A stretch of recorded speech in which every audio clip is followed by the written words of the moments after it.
Welcome everyone to another episode of the George.Daniel Podcast. I am your host, George.Daniel. Before we introduce our lovely guests for the day, I do want to introduce my producer, Matt. How we doing? Chilling. Thank you. I'm doing good, man. Cool. What's up, Matt? And before we start the pod, I do want to give a shout out to our sponsors, Liquid Death. You can get them at www.liquiddeath.com or at your local convenience store. Ladies and gentlemen, our guest, Foolie. What's up? And we got Kenny. And then, how do you pronounce your name? I pronounce it different every single time. Your last name. I don't even know. What do you mean you don't know? know? I'm just kidding. No, because I pronounce it Cordeiro. Okay, because I say it in the English form, and then it's like Latin, Portuguese way. And then, people But, all right, dope. So walk me through, like, I know your story a little bit. I don't know you, like, your beginnings. So can you walk me through your beginnings and everything? The origin story? Yeah. Oh, it goes back a while. 1989. That's when I was born. No, we don't have to go back that far. Yeah. With music. Just in general, like, give me you in between like like adolescence to like high school. Give me just a quick little man. Were you a troublemaker? No. I was always super chill. I started skateboarding at 12. Right. This is like 1996. So, I started skating at 12. Right. Which was like 2003. Mm-hmm. And I just pretty much skated all day, every day. Yeah. So I was a just huge stoner, just skate, and it was super always just chill. Where did you grow up? In the Bay Area. Okay, but like where? In the East Bay. Oh, So okay, in Fremont. cool. Oh, okay, cool. So I grew up there. Alexander's also from the East Bay. I have hella homies who are now moving out that way.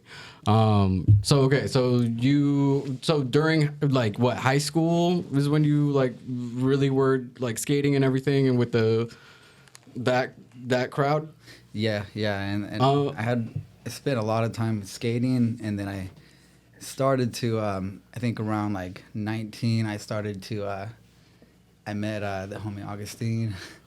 Modesto, right? Yeah, from Modesto. Mm-hmm. I moved to Modesto for a year. Okay. And that's kind of, I started going to a lot of house parties, and I had some friends who DJ'd like house parties. And this was what, like sophomore year or after high school? After high school. Oh, okay, cool. And then, so I started, going to a lot of like house parties and stuff, and then started listening to, in the beginning, some stuff like Justice and actually like Crookers and Shout out Crookers.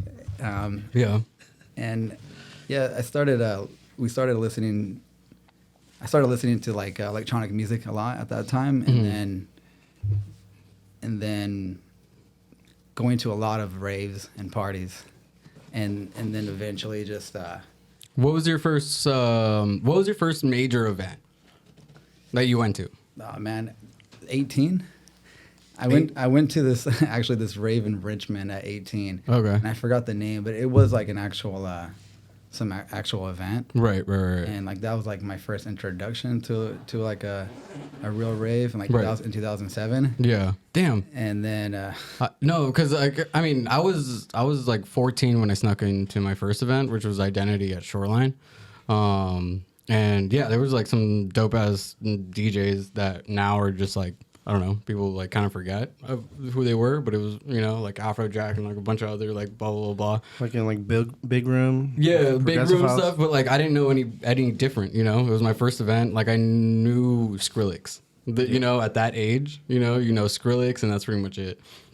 And then like Dr. P and like whatever English dubstep shit was popping at that time. So in like 2007, the scene was definitely way different, right, than what it is now. So can you kind of give me a little breakdown as to like give me one thing that you remember that you loved then, and then give me one thing that you love now, of the different like generations, I think at that time, like beginning, it was like the beginning of like my partying and stuff, and so I liked going to like the big events, Right. like the huge multi-stage, just like massive raves and stuff. Right. I love that Like shit too. Like I went to the love first festivals. I went to the first like EDC that they had in Vegas. I think that was 2010 or 11. And that was the God first year damn. that they Maybe. had it there. Yeah. And then Because before it was at the Coliseum in LA, right? yeah, it was in LA. Yeah. Like there was like some crazy some crazy shit that went down. Like people got like stomped on and stuff. Did you see Yeah, that? that's what happened at Identity when we snuck in. The fence caved in on some people and killed them.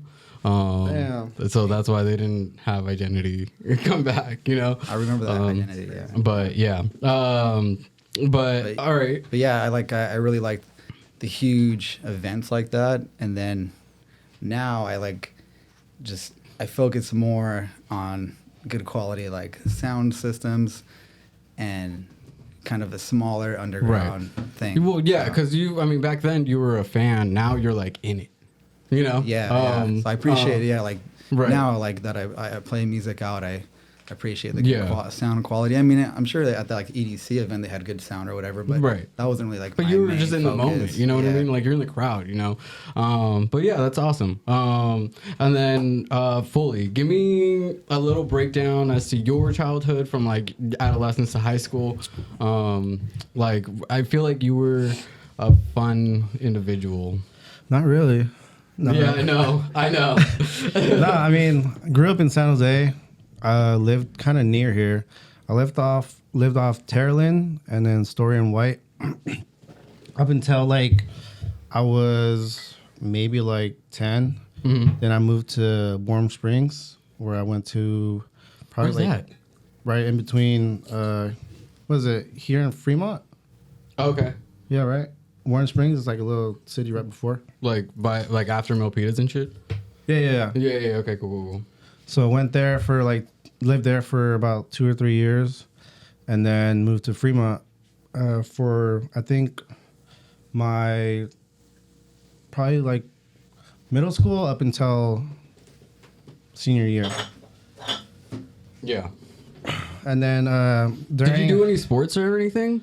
I played what's it called like when they're doing like the city type of like soccer, Like AYSO? like the very lower Yeah. bottom. AYSO. I Is did that what it's AYSO, called? but I also played competitive, so. Talk to me nice. But yeah. But yeah, I did that for a year, and then like I was 15, and I think our team fucking sucked. Like we didn't win any games at all, but we still got like a little fucking trophy at the end. Right. Yeah, You know, yeah. Thank Yeah, you yeah. for You still have it? participating. Participation trophy. I don't know. Dude, that's one of those participation ones. This one? Hey. No, the other one. Well, both of them, honestly. I only played baseball like 2 seasons. Same here. Yeah. I was, it was fun, but it wasn't for me. I'm not Dominican or Puerto Rican, so it was, I was the wrong type of Latin. But yeah, when I lived in Fremont, I went to Irvington, and I think me and Alexander went to the same high school, but different years. Right. And I actually knew him in high school. How old are you? I'm 31. Okay, bet. Yeah. Okay, cool. And then how old are you? 33. Okay, bet. So you guys went to high school at the same time? Yeah, he was. Damn, that's... He was like across Fremont, not too far, but he used to go to another high school. Did you guys like fuck with each other like that, or like you just knew of each other? There is this place in Fremont called the Fremont Hub where everybody would go there and skate. Okay. So I used to go with my other friend, Right. Steven. So were you also a skater? Not really. I was just like there, Right. just kind of like chilling around. Mm-hmm. And then we would go there. But I remember when I met him not too long ago again.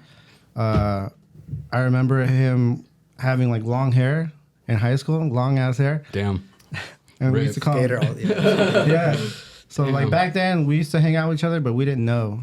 Right. And then I moved, and then after high school I moved back to San Jose. Then I moved back to Fremont. Okay. Damn, dude, that's crazy. Yeah, I think I was talking to Jimmy about this. How like it's so crazy that like people from your past will somehow like come back. It's just like full circle type shit. I think like I met you back again. What was it? That house party? Was it the Yeah. house party? Yeah. you So guys met at a house party. I invited him. So a friend was like, "Hey, I think he was looking for something to do, and then my friend hit me up. I was like, hey, are you doing something cool? My friend in San Jose is looking for something, and then like him and Jazzy and Andrew, I think I don't so. know, but they roll up, and right when he rolls up, the house party was over, and then we end up going to like some underground thing that this DJ, I think it was like Lou or something. Well, he Brazilian, knew but yeah. somebody else. But when we pulled up to that mansion party, the gates were closed and these guys were leaving, right? Mm-hmm. And we're all there. And he was packing up, I think, and he had like a whole bunch of shit in his car. Right. He had like he had speakers in there. He had like decks in there. Oh, the whole like setup. So there was only like one little fucking small space like in the back seat like that. He's like, just hop in. I'll take you to the other spot. I get in, like shit's already falling like out like through the fucking door. And I'm like squeezing in there like that. He's like, oh, we're going to go to this some like after spot like somewhere in like, I think it was like a chop shop in like San Jose or something like that. We ended up going there. I think it was like Brazilian house. Right. We ended up going in there, and then like dude's trying to charge like $100 a head. Fuck that. Yeah, it was pretty Honestly, crazy. And then the person at the door ended up being expensive, dog. After hours are kind of expensive, which I respect it because you got to pay for the venue and you're paying for it, you're renting it, you're blah blah blah, and you're paying for the bartenders, you're paying for. There's a lot of overhead, And they're I risking understand everything. it. Yeah, I understand it, but it's just like, god damn, like I just want to hang out with my buds. Like, it's taxing, yeah, it's taxing. but it's cool. It's funny though, and then the person at the door was trying to charge 100, and I didn't know who that person at the door yet. It was actually Marty's son. Oh, okay, cool. And then kind of funny, and then That was her? Yeah. Oh shit. And then, but Jay was there, and then he knows me, and he ended up hooking it up or whatever, and we went on there. Right, dude, that's sick. So what year was that? Like, would you say like 2018, 2019? No, it was at the beginning of 2021, or like the end of 2020. Yeah. Not too long Like ago. when Filthy Beats was still a thing? Yeah. Was that like the because beginning of it? we had I think one of our last shows, or maybe the last show, was having Foolie headline Oh, okay. a show over Yeah. it was like a Shoreline kind of after party thing. Oh yeah. Oh yeah, at Opal? yeah. Mountain View? Mountain View, yeah. That's where I'm from, so shout out Mountain View. Opal or Opal, you're okay. Yeah, they need to do. I wish they did more like EDM nights, even on a Thursday. I think it would be cool, just for the South Bay. You know, like I know Level 44 has something on Thursdays also. But yeah, it would just be fun, you know, just to bring more heads out, you know, type shit. They have Bollywood over there. That's their cracking thing. Yeah, That's it's amazing. Mountain View, so it's a different scene. It's a What's bunch that of, club right next to it? Is that Molly Molly's? McGee's? Yeah, I Molly used to is fucking lit. love going to that I want place. to hit up Molly McGee's and be like, yo, like let me get a Thursday, you know, because that would be I feel like we can pack that out, and there's like it's a good venue. It is. It's a fun pretty good. venue. There's like the outside patio and the inside, and like yeah, it's fun. But it just feels like every time I go there, I see someone from high school, you know, and I'm just like always like, oh, so how you doing? Where you been? How you da? And they're always just like, oh, I see you on Instagram, like da. But all right, so you guys met.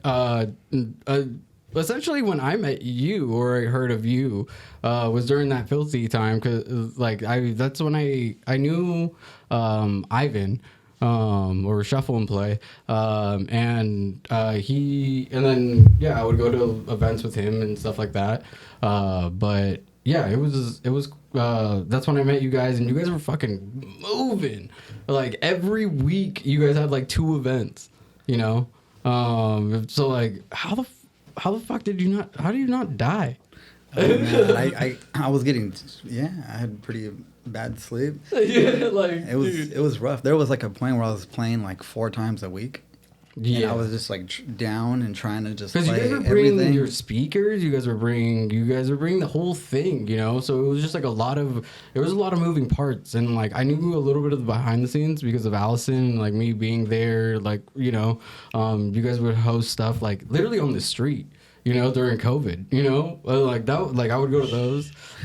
I'm just kidding. But like, yeah, no, I Used to mean, throw a lot of COVID parties. like, yeah, dude, COVID parties were the shit. I'll say it right now. I won't say who was there, but three of us in this room were there. But yeah, fucking it, yeah, during COVID, it was the first time that I feel like everyone was like, "Oh, this is a reset." Like it's like everything's up for grabs, type shit. Like everyone now is just like on a weird equal playing field, and just like whoever's the hungriest is gonna do it, right? So like I saw, like, obviously I knew of you before I knew you, and this was when you were still wearing a mask. Back in like 2017, I think. I started. Yeah. 2017, 2018.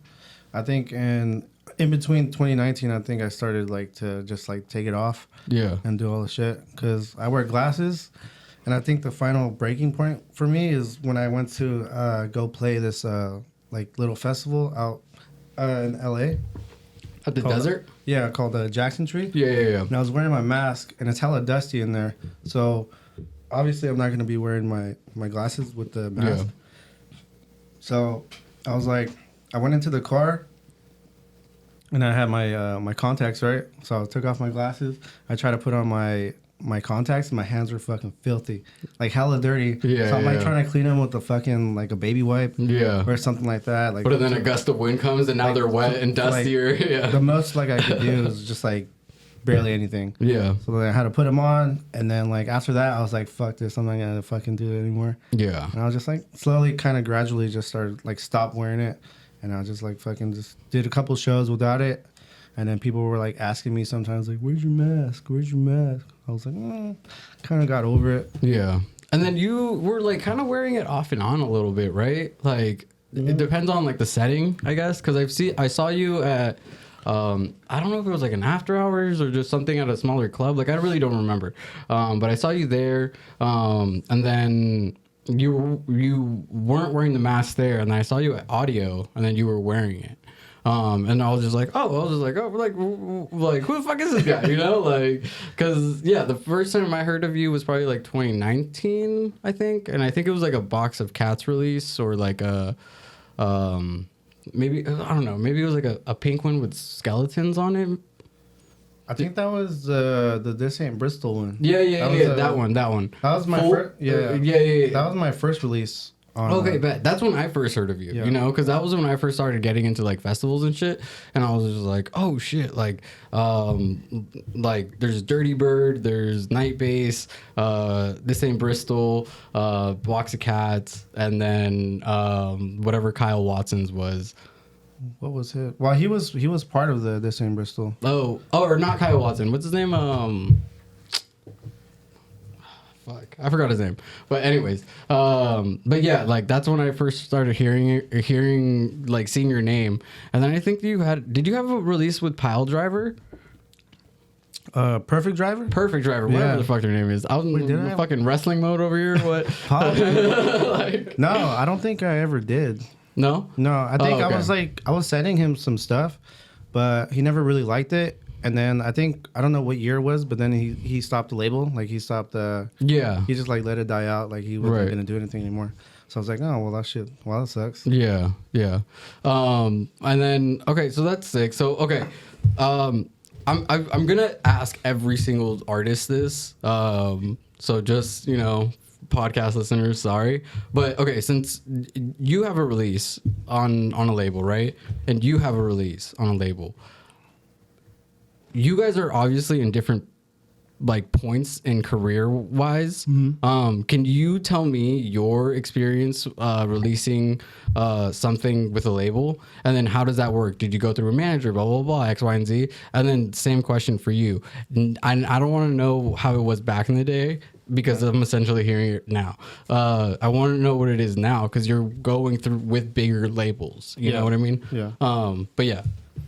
Okay. Yeah. So. I mean, I'm a lot newer to producing than he is. Mm-hmm. So I have one release and like a ton of like unreleased or whatever that I'm working on to send out. Yeah. That are like actually ready.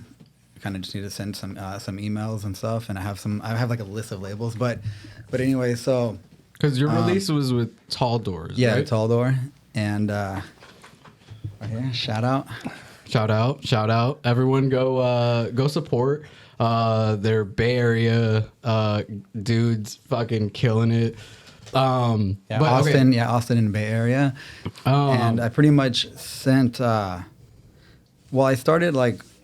I went to Berto's house, Gold Bear, and we started to work on a track and all that, and then I kind of I started working on another track. We started working on a track. I mean, I've already been messing with like producing and making Right. stuff, but we were like making something at his house that I was gonna use, and we were gonna send that to for a compilation for Tall Door Records. And then I actually just made something on my own, and then he was like, "Yo, let's do that. I like it." And then Gold Bear has way more experience with producing and all that. Yeah. So he kind of helped me a little bit. Like he was like, this song is, it's missing something, and you can use something to be to make it more full. And I added a couple of different stuff, and yeah, and then he liked it, and we that got added into this like compilation, Right. For that. Yeah, because that was the it was like Yellow and Black, right? Like the compilation, like the album cover. What color was it? I don't know. I'm trying to, yeah, like that's the way I It was remember that it. Enter the Bay. Oh And- yeah. I think I had the Bay Bridge. Yeah. It was like kind of like turquoise and gray and black. Oh, okay. Maybe I'm just thinking of your guys' logo. Like, I think so. yeah, I think yeah. But okay, so are you like, outside of just being a producer for them, are you also like affiliated behind the scenes with Tall Doors? Yeah, I'll do like booking, and me, Gold Bear, and Foolie will. I mean, we'll as like collectively kind of do everything. Mm-hmm. Like all collectively do like the booking and Mm-hmm. and like and everything really Right. for the event. Yeah, literally So- that, and like any type of flyer. We kind of have. I'm doing the next one actually for my EP release for the Tall Door in January. Okay. But other than that, it's either Dave that also does Tall Door from Austin, or Alex, Spicy Boy. Mm-hmm. I think he did the one with Sizak for Halloween. Okay. Yeah. The purple one with him holding a balloon. Yeah, Yeah. That was a sick one. Honestly, that was fucking was sick. good. And it looked like a great show. It looked like a great turnout. And then you guys had that's the one that I did a little commercial for, actually. That's why I have it so like programmed. Yeah. Oh yeah. Fucking okay. So, can you walk me through what it is now releasing with like major labels, I guess you can say, in the game? Because you have a release coming out. I guess when this comes out, it comes out or it's already been out, right? Because you have a release. Sloth Acid one. Yeah. Yeah. This Friday. So it's already out. So everyone go stream that on all platforms, SoundCloud, blah, blah, blah, Spotify, Beatport. I don't know how do you get paid the most? Probably like none of those. I mean, outside Honestly. of, because, okay, like, literally, I understand that, like, streaming at least- destroyed everything, money-wise, but you're gonna make your money off of doing performances, merch, and then whatever little, like, side hustles you can do, and that's how you're gonna make a majority of your money. And I understand that, but the like, because everyone's just like, I want to hit 1 million streams, and it's Yeah. like, yeah, but that's like $100. Yeah. Other than like doing shows for like, let's say the track that actually like puts you on and like takes your career off or whatever. Other than shows, I think the most payout is probably like Beatport. At least from what I got. Right. Yeah. Right. Because I mean, well, yeah, Beatport is one of the more like expensive ways of getting it. Like, you can always rip songs, and that's, it's shitty, and people do it, but also like once you're kind of in this, like you get fucking so many USBs, so many fucking playlists, so many things of like blah blah blah that you can just like get from there. But yeah, me, I'm not cool enough yet to get those emails, to get those like unreleases. But Gotta produce. no, exactly. Like I'm just not. My email isn't in the correct places, you know. But fucking. So I buy like all of my songs are from Beatport, which I like will always do. Because I want to support the artist, you know? Yeah. And I know Beatport's taking 30%, your manager's taking 20, taxes is taking 15. You're left with 5 cents. Yeah, you know, basically. you know, You and I sell get a track like on Beatport for like $1.29, and then like it's you and the label splitting at 50-50, and I think Beatport's probably like 30, like you said. Yeah. So you're getting back probably like when a purchase is made, it's probably like, I don't know, like 20 cents. Yeah, you know, which sucks, you know, because it's just like, dude, it's like it's my hard on like earned whatever. But luckily, it sounds like you guys are a part of a label now, right? That you both are working on, which means you're getting paid in every direction. So it's like it behooves you to fucking like release only on your label, you know, and blow that up. Yeah. Because I mean, yeah, like I mean, for you it's a little different, but for you, you're just like, well, if I grow with my label, then I'm me and the label are now like like one, and then you're kind of like the fucking. Like I don't even know how to explain it, but yeah, like you're just the guy who's supposed to be like out and about producing for everyone, you know? Because yeah, that's kind of how you've already been doing everything. Like when I started, like after the This Ain't Bristol release, since that was my first release ever, after it actually got released, like I had a whole bunch of other people like hitting me up, like trying to collab, and I was like my DMs were like hella filled. And I was just like, I didn't really know what to do. Right. When it first started like that. This is kind of serious question, I guess. Did you ever, like, you wore a mask, clearly. So, like, were you, like did you have, like, social anxiety with it? Or did you not know how to, be? Or were you just trying to be like, oh, I'm going to be different than everyone else, so I'm going to put on this mask? I think it was a mixture of probably, like, all three of them. Oh, okay, cool. Because, I don't know, just being, like, having anxiety being up there sometimes. Yeah. Having the mask kind of, like, coats it. Yeah, in a yeah, way. yeah. Something like that. So I guess maybe, like, I don't know. I just got used to it. Right. Because I think about that all the time, even with, like, people like Deadmau5, you know? Like, everyone knows your face, you know? Yeah. But you're still wearing this thing, and now it's, like, kind of, like, a part of him when he's on stage. But it's now it's part of showmanship. But I feel like in the beginning it was like anxiety, just like I'm, you know, the same way that like Mala, Yeah. you know, fucking, you know, just Like fucking Marshmallow. Yeah. So like those, like, you know, I think it's like a mixture of all three, and I think but so how did you go from like wearing the mask to like not? Well, that time at Jackson Tree, the one where That's when you said fuck it from here I on was out. like, kind of got fed up with it. Right. And then after that, kind of just like slowly just stopped wearing it. Because you got dirt in your eye, right? Yeah. You couldn't see shit, right? I can still see, but it was just like it was always such a hassle for me to do it. Well, also like with glasses, at least like when the wind blows, you kind of have like a little windshield.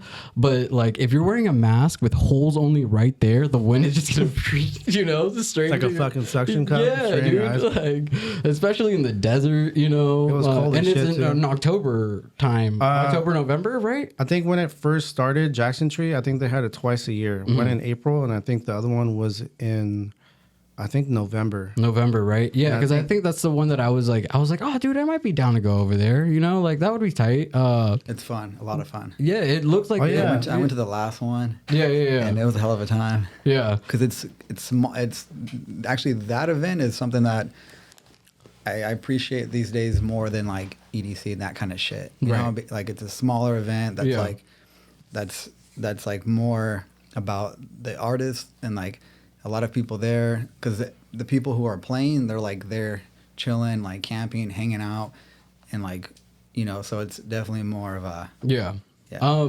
So okay, My favorite camping festival that I've gone to is one that actually you played at, and you were at, which was Dirty Bird. So that was one of those where like it was a big enough festival where like I know 150 people there, you know, maybe 200 people there. Yeah. But I can still kind of get lost, you know, and like tuck away if I wanted to or needed to, honestly. So you're talking about 2019? 2019, when you did the Silent Disco.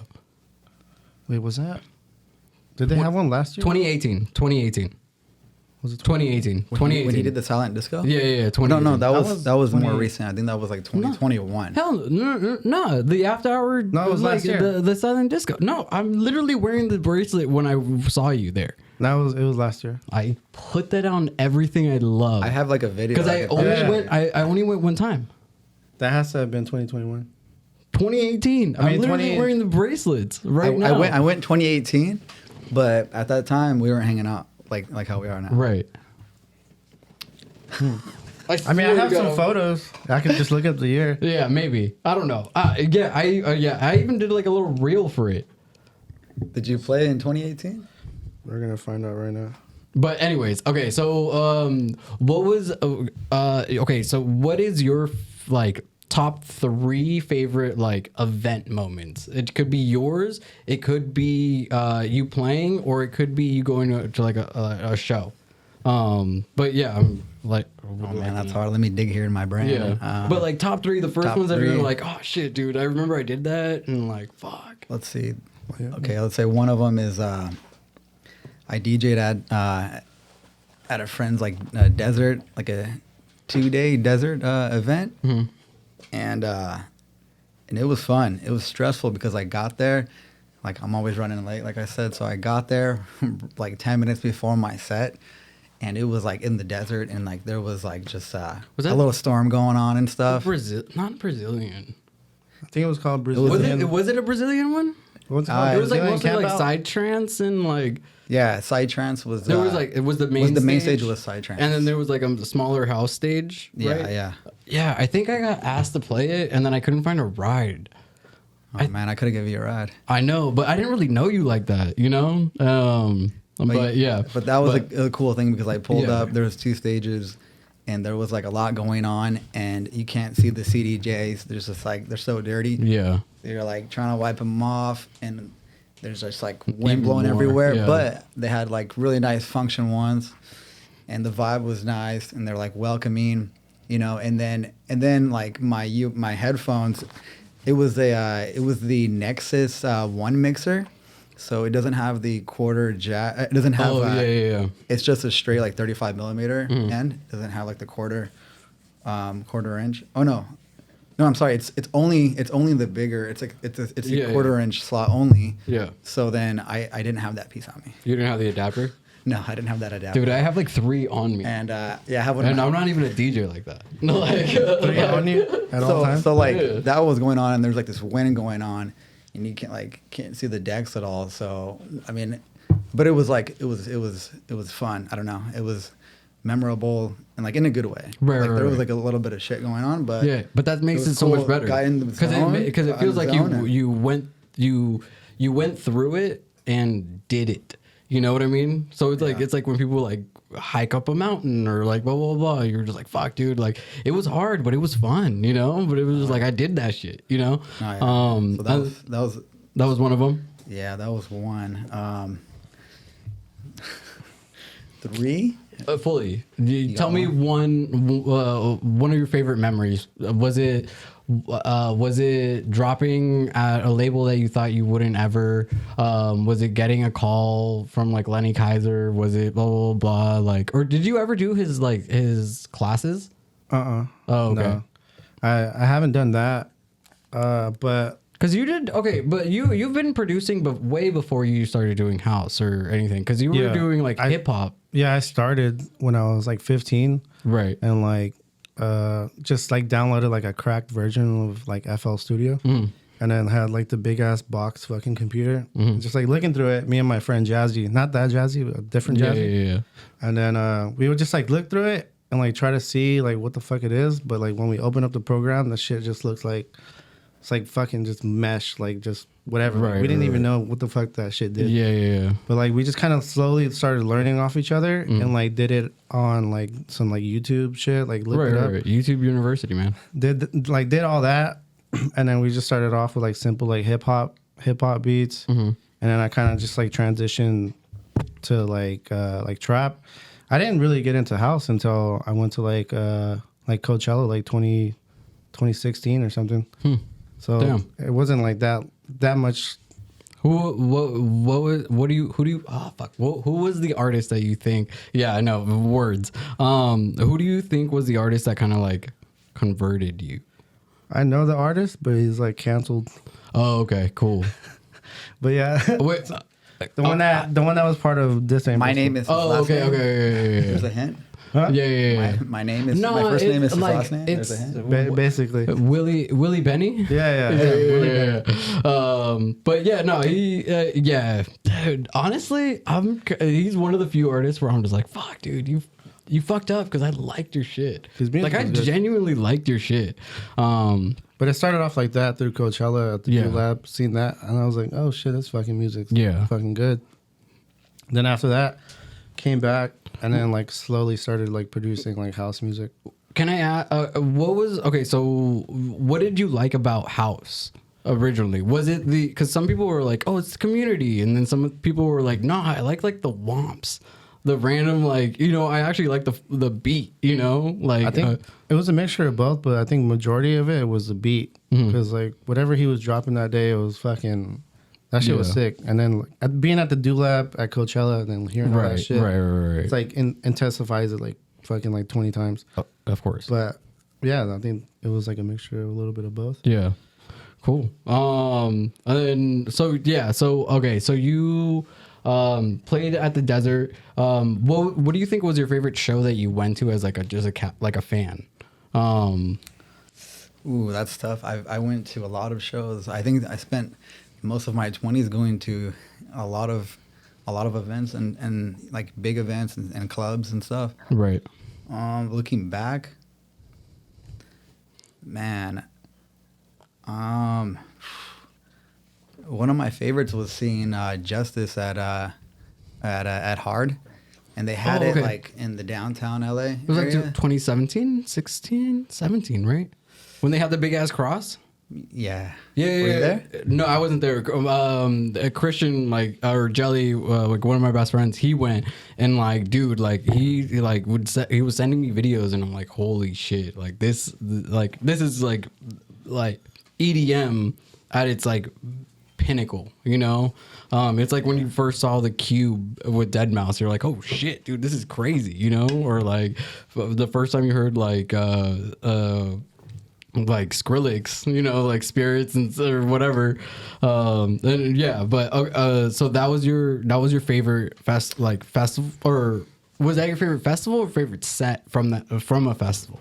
Yeah, I think maybe one of my favorite sets. Favorite, what's my favorite event? I mean, I think I went to LIB in like 2018, and I think that was like my favorite. Do you prefer going to clubs or going to like these festivals where you can kind of camp? It depends. I mean, because if there's an artist that I really want to see, you get more of an intimate At the club. Show at a club. Right. But sometimes they go harder at the. That's my favorite. At a big event. Mine is always at a big event because I know that they were planning for that event 3 months ahead. And thinking about it and being like, all right, like, and then the club shows that they're playing throughout, in between that time is in preparation for that set. So I'm getting like your comedy special. That's the way I think about it. I think of comedy and DJing are like pretty like very similar in a lot of ways. But yeah. So like Zoo was playing at LIB in 2018, and like they definitely have more money to put towards the sets. So like someone was out there like with a guitar, someone's out there with a like saxophone, and there's money for stuff like that. I like the events at that they have at Hard as well. Like this, they'll have special guests come out. Yeah. And stuff like that. Yeah, I went to That's Hard always fun. twice. The first year I went one day, and then that night my girl at the time crashed my car. What year was that? 2017, when it was still at the Speedway. I think I was there. Yeah. Was that when I Love McConan played? I think so. Yeah. I think that was actually one of probably top 3 sets of mine that I've seen. Really? Was I Love McConan? Seeing him was pretty dope. Yeah. I Love McConan, and then I want to say probably Michael Beebe at Halcyon. Ooh. I saw BB at Audio. I heard that the set was most really recent good. time that he came out, because Nah. he's come out like twice in the last 3 years, I think. Right? I think he went to like, I saw him he at went- Audio the last time he came out. Yeah. And then I think before that time he was at Halcyon. Yeah. Oh, okay, So I didn't okay. go to that one. I heard that one went off. Yeah. Now he's gonna be back at the Midway next year. Because he was playing a bunch of songs that are now released Yeah. at Halcyon. Yeah, Halcyon. I think that's when he barely came out with that Hanging Tree. Yeah. Yeah. Shit, this was a little while ago then. 20, A few years ago. 29. 2019. 2019, Probably right 2020? Right Yeah. before COVID. Yeah. Oh damn, that's sick. So he was probably he had a bunch of unreleased stuff. Yeah. But that's sick. Fucking, if you could, if you can kind of like summarize how you kind of feel when you're behind the decks, you know, like what would you say, like in like 5 sentences, like how would you describe it? I would say like it definitely. You do definitely. Modelo sponsor us, dude. Or this Michelada Baja fucking thing, dude. You can get it at literally any convenience store in the hood, 7-Eleven, Michelada thing. Fucking sponsor us. But okay, you were saying? Before we move on, that set that I played at Camp Out, the Silent Disco, it was 2021. No fucking way. Look at the date. Did I go 2 years? Receipts, buddy. Receipts don't I might lie. have gone 2 years.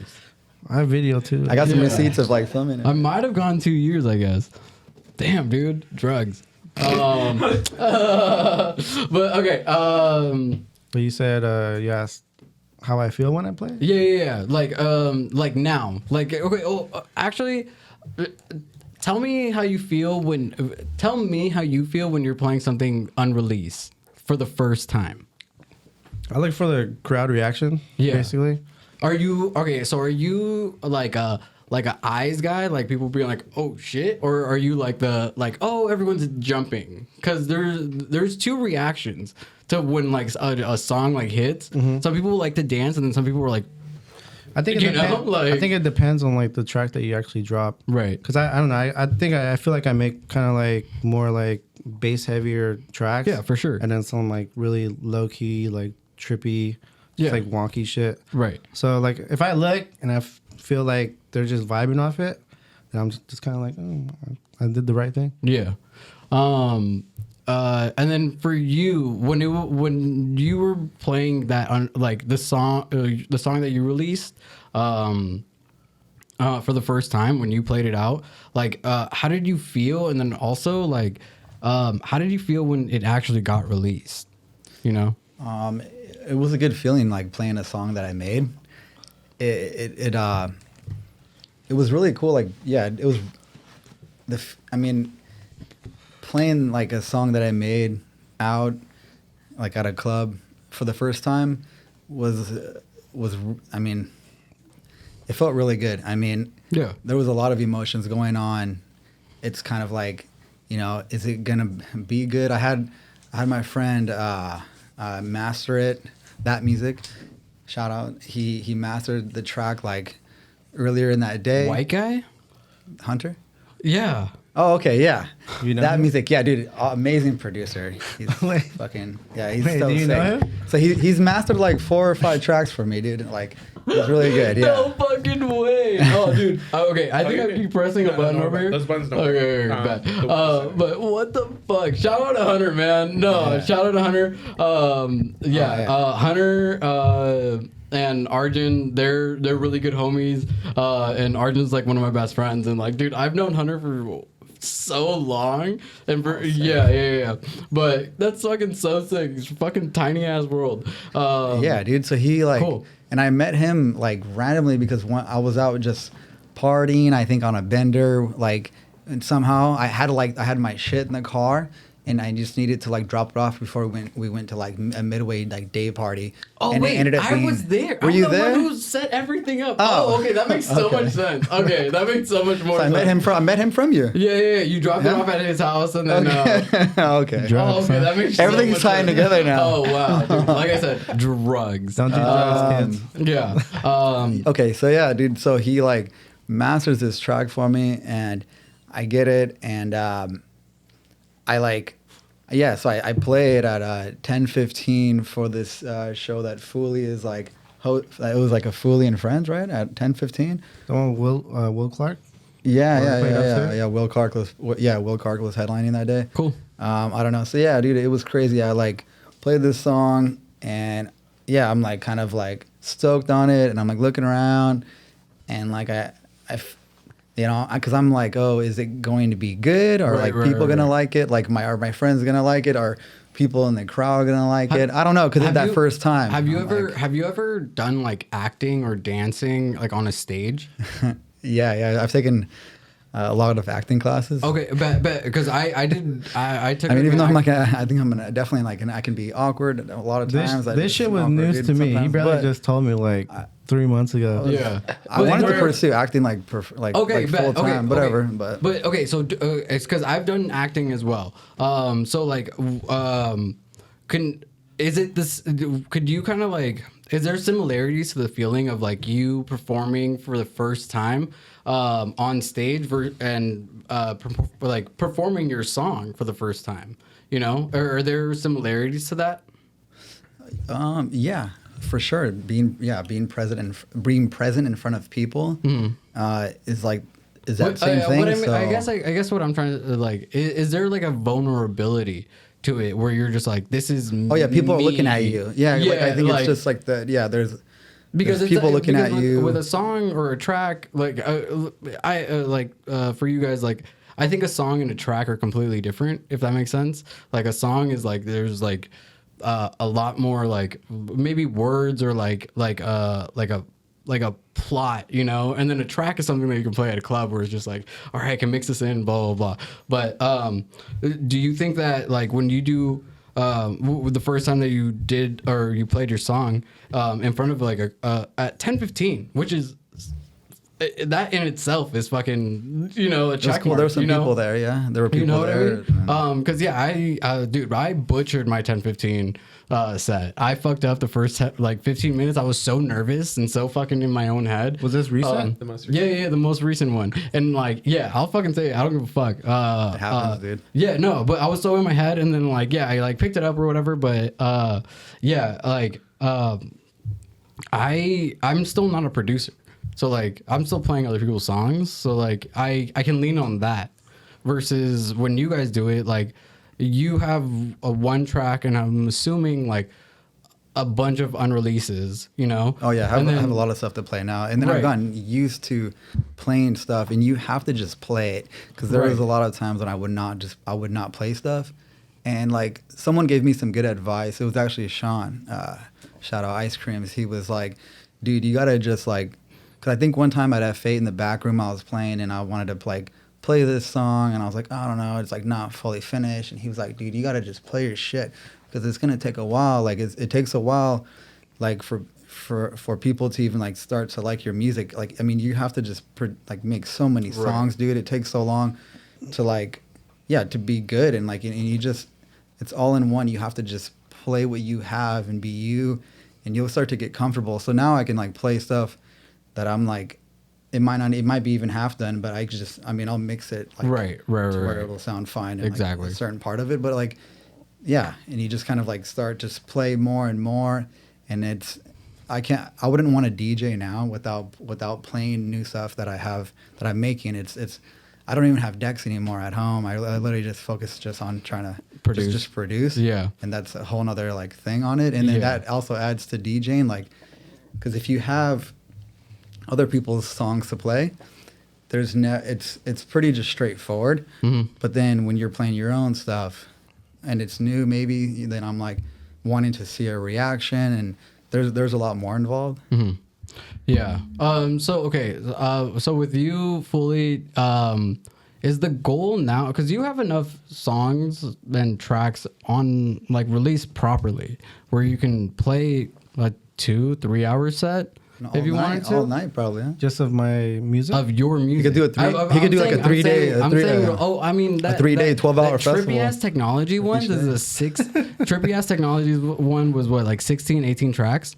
Yeah. It was. I think it was like 15 actual releases and then like 3 freebies. Right. That you could get with like purchasing the prequel album and then the actual album, and I think I forgot the last one. But dude, okay, honestly, I'm like, I love all your music.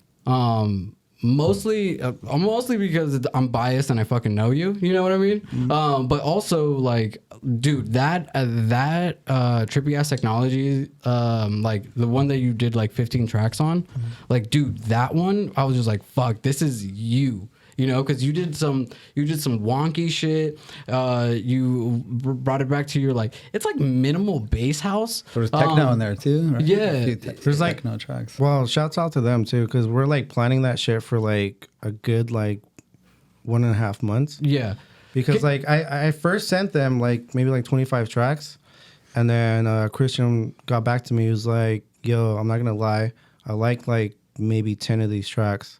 It's like, would you be down like to do an album? I was like, fuck yeah, let's do it. It's like, send me some more stuff and then we'll see. Was that your first album? Yeah. Oh, okay, cool. First and only. Now, okay, cool. We'll see. Because everything else is like an EP, right? That's what like most producers do, is like 3 tracks, maybe 4. I think when it's considered an album, I think it's like 7 or more. Oh, okay, cool. I think it's just like, yeah. And like there's supposed to be like at least like a 9 or 11 minutes plus. Considered. Because like when he told me to make some more, and then he was just like, yeah, dude, like we could like take your any type of genre that you make, because we feel like you make more shit, right? And I do. And, okay. Dude, this is gonna be a little spicy, I guess. But this was like in the beginning when like Justin Martin and Christian Martin were kind of pulling away from Dirty Bird a little bit. Yeah. And like it was, to me, I was like, oh, dude, this is I'm it's not like I don't care what happens, but I like the fact that they were like doing their own shit, you know what I mean? Yeah. Christian Martin teamed up with Lenny Kaiser to do Trippy Ass Technologies, and I fucking love Lenny Kaiser. Lenny Kaiser came out for one of our events, which you played at, you know. That was fun. Yeah, it was a fun ass time. I was trying to get you, but you went to Disneyland with I think your ex now. So, wait, Disneyland? I don't know. You went to LA or some shit. You went to SoCal and you were like, pay for my plane ticket. And I was like, fuck no, dude. I love you and I would love for you to be there, but not for like $800. I love you, but no.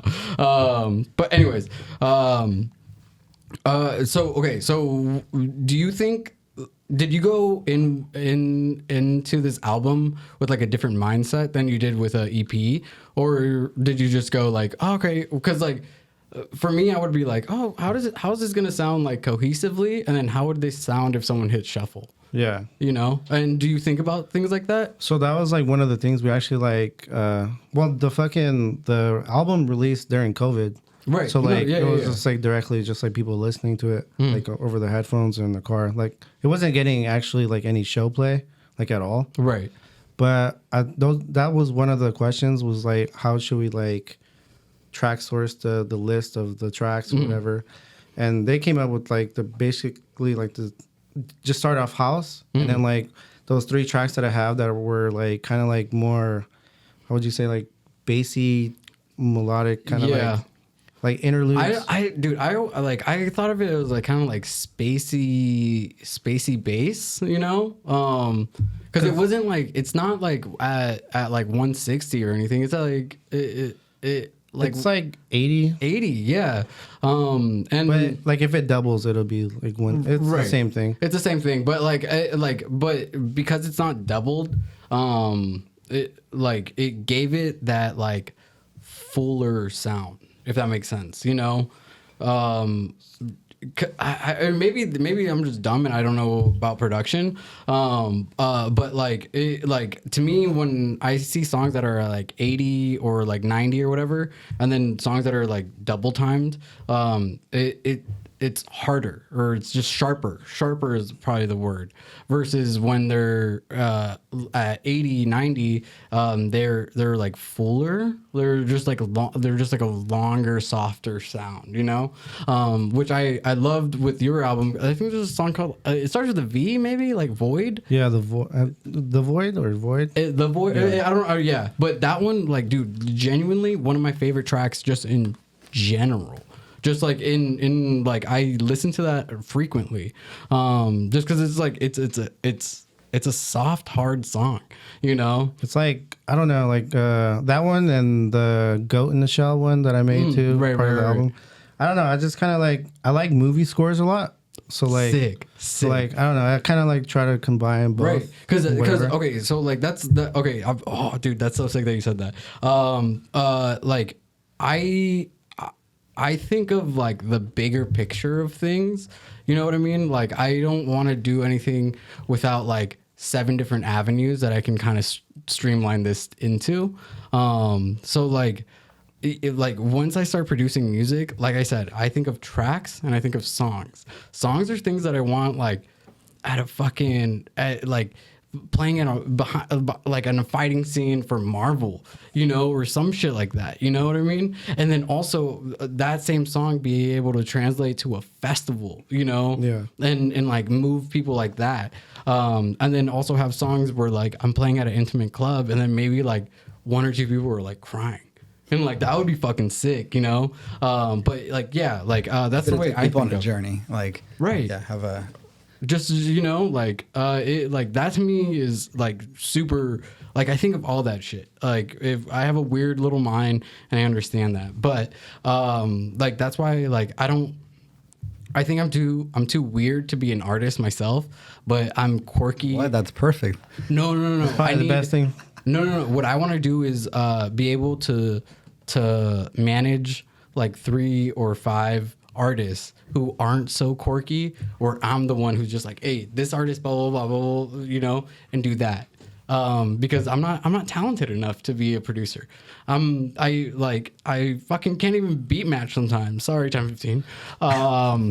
But like if your head is in a different space, right. I think I have ADHD. That's to the perfect max. because everything is a team, you know. Right. So we need people who are.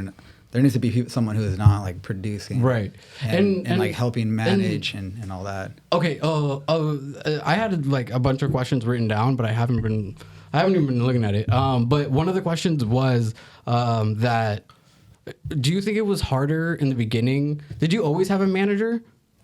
Like with This Ain't Bristol, did you have a manager? Yes, I think so. Damn. And through that first release, I think my first show was actually for Space Yacht at Audio. That was my first show. Okay, so you're like an industry plant. And no. Like, it was. I mean, like, dude, comparatively to like what I mean, it like, was a back-to-back. That's a good first show. I mean, it was. But just like you, my first show was like on a beach bleeding because I carried the speakers that's down. What I'm saying, you know what I mean? But just like you, and he just literally comes in with his USB, you know. But that's sick. That's sick. No, because I did a back-to-back with Wes. Right. But I just like you, I butchered that shit too. Okay. Only once. Probably the worst type of fuck up rather than train wrecking. I pressed pause on the track that was playing. Okay. But it was a quick one, and I just went really quick, and then just started playing. But it was long enough for the whole crowd to be like, "Ooh, really?" Yeah. But see, and you probably got a little embarrassed. I think like honestly, like I mean, this was my first set at 10-15, and like. Personally, I prepped so hard for this set, and then once I got there, like I was just like, oh, I'm doing this. Like this, it got like so real for me, Like you know? deer in the headlights. Because like, dude, the last time I DJ'd since then was at the Midway. That's a good place to play. Like, you know, and it was just like I went from the Midway to 1015, and like I was just like, oh shit, like what am I doing? Like who am I? Like I felt like very like imposter syndrome because like I'm not a producer, and I don't necessarily like want to be like a headlining DJ, if that makes sense. I would love to headline the side stage. But like I don't want to be on like fucking in front of 50,000 people, you know? I'm cool with my like 3-4, you know? Like, and that's just me, you know, because it's just like it feels like these are actually my people versus me working for the people, you know? Like that's just me personally.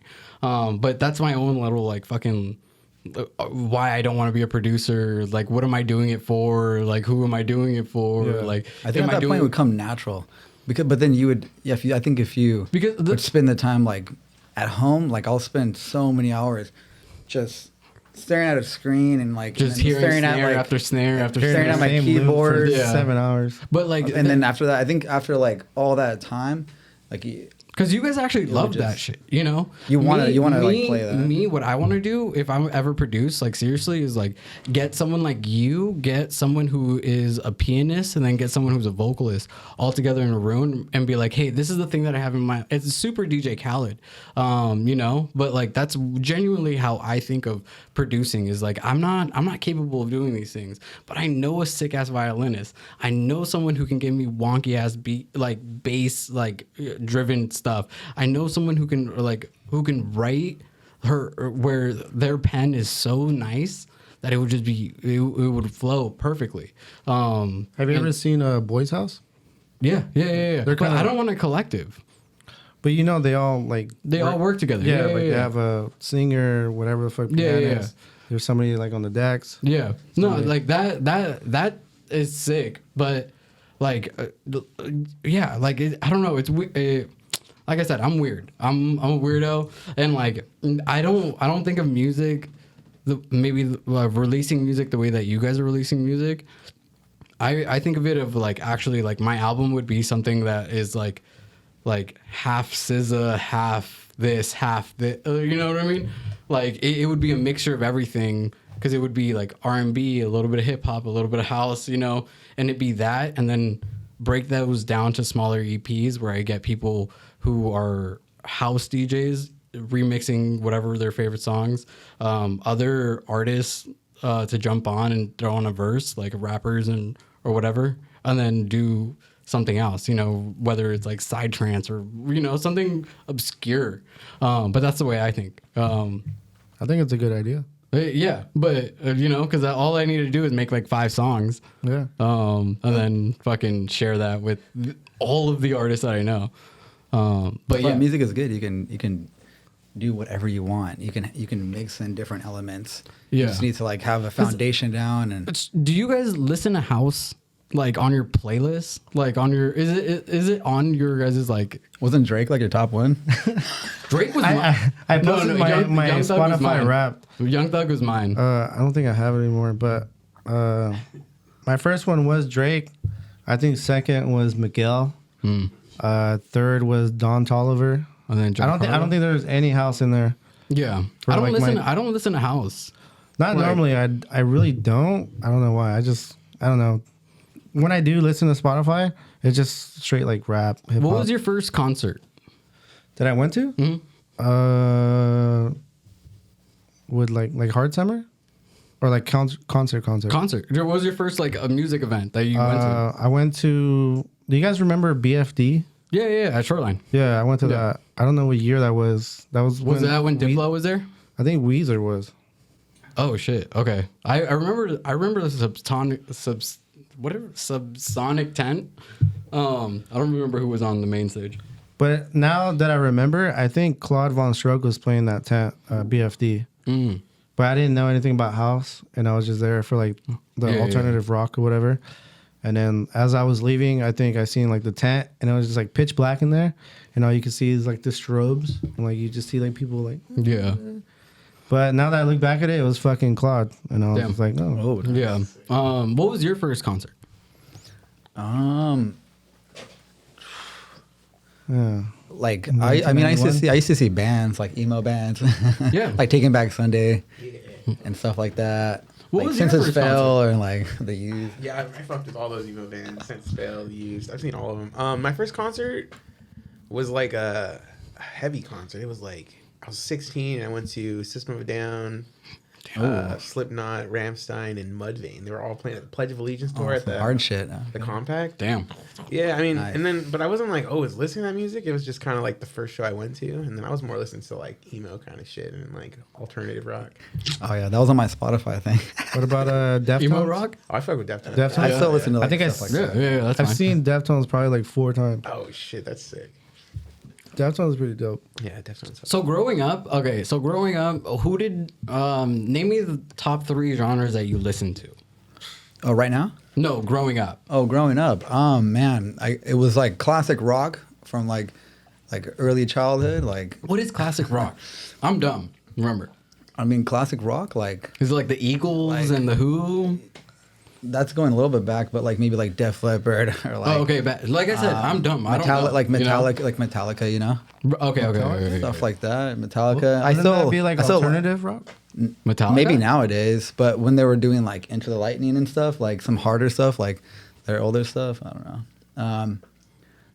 So yeah, I was like classic rock, and then into like middle school and high school, a lot of like emo bands, like The Used. I was just listening to The Used earlier today, actually. 'Cause So some you're- stuff I still listen to. So, because you're Portuguese, right? Did you ever have like influence from Portuguese music? I don't know like what the equivalent is, because for Mexicans it's like banda, corridos, there's bachata. Da, da, da. Yeah. Is there like a Portuguese style of music that? Oh, there's influenced you? there's some stuff that I would play for my grandparents.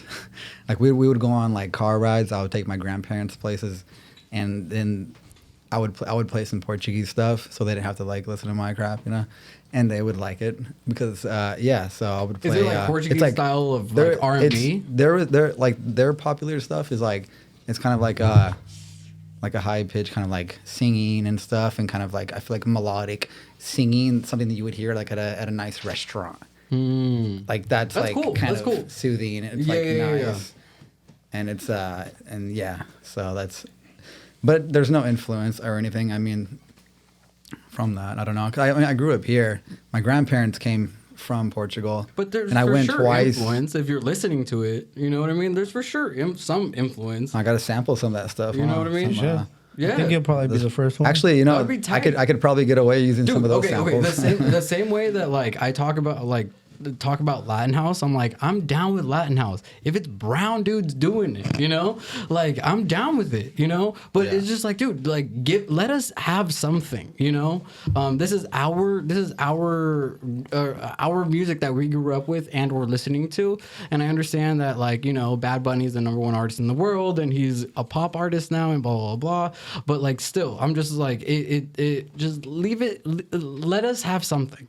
You guys already took the Latin tech house. yeah, we already It's in took the scene house and right techno now. from black people, if we're gonna be completely honest, you know. So like, it's just like, you know, like Afro beats should come from fucking Black Coffee and like, you know, those people. is true. You know what I mean? It's just like, dude, like stay in your lane. If you're English, fucking do garage. You know, like Garage UK house. yeah, you know. Shouts out Jazzy. And that's just me being a fucking obviously like jaded ass person, and I know that, and I don't care. Yeah, like is there any influence from your Latin background that like you can say, or were you more influenced? Because with me, I was way more influenced with black culture than I was with like Hispanic culture. I definitely grew up listening to Mexican music, but I don't think it actually like travels on to like my music. I think it's like totally different. Like I can make those type of beats or tracks, But I don't know. It's never really been like a set thing that's always like continuously in my tracks. And I don't think it actually like represents that at all. Yeah. But there is like some of those tracks that if somebody plays something like that, like me in '96 would like be like at a studio or something, like at his house, and just like making a beat. Like all 4 of those tracks that we made together, it's like always at his house, and like we just kind of just like vibe off each other. But like he always has the bongos on deck. Like he actually has bongos. Like he made the bongos like on the beat. You guys are like not total opposites, but you guys are like I don't know.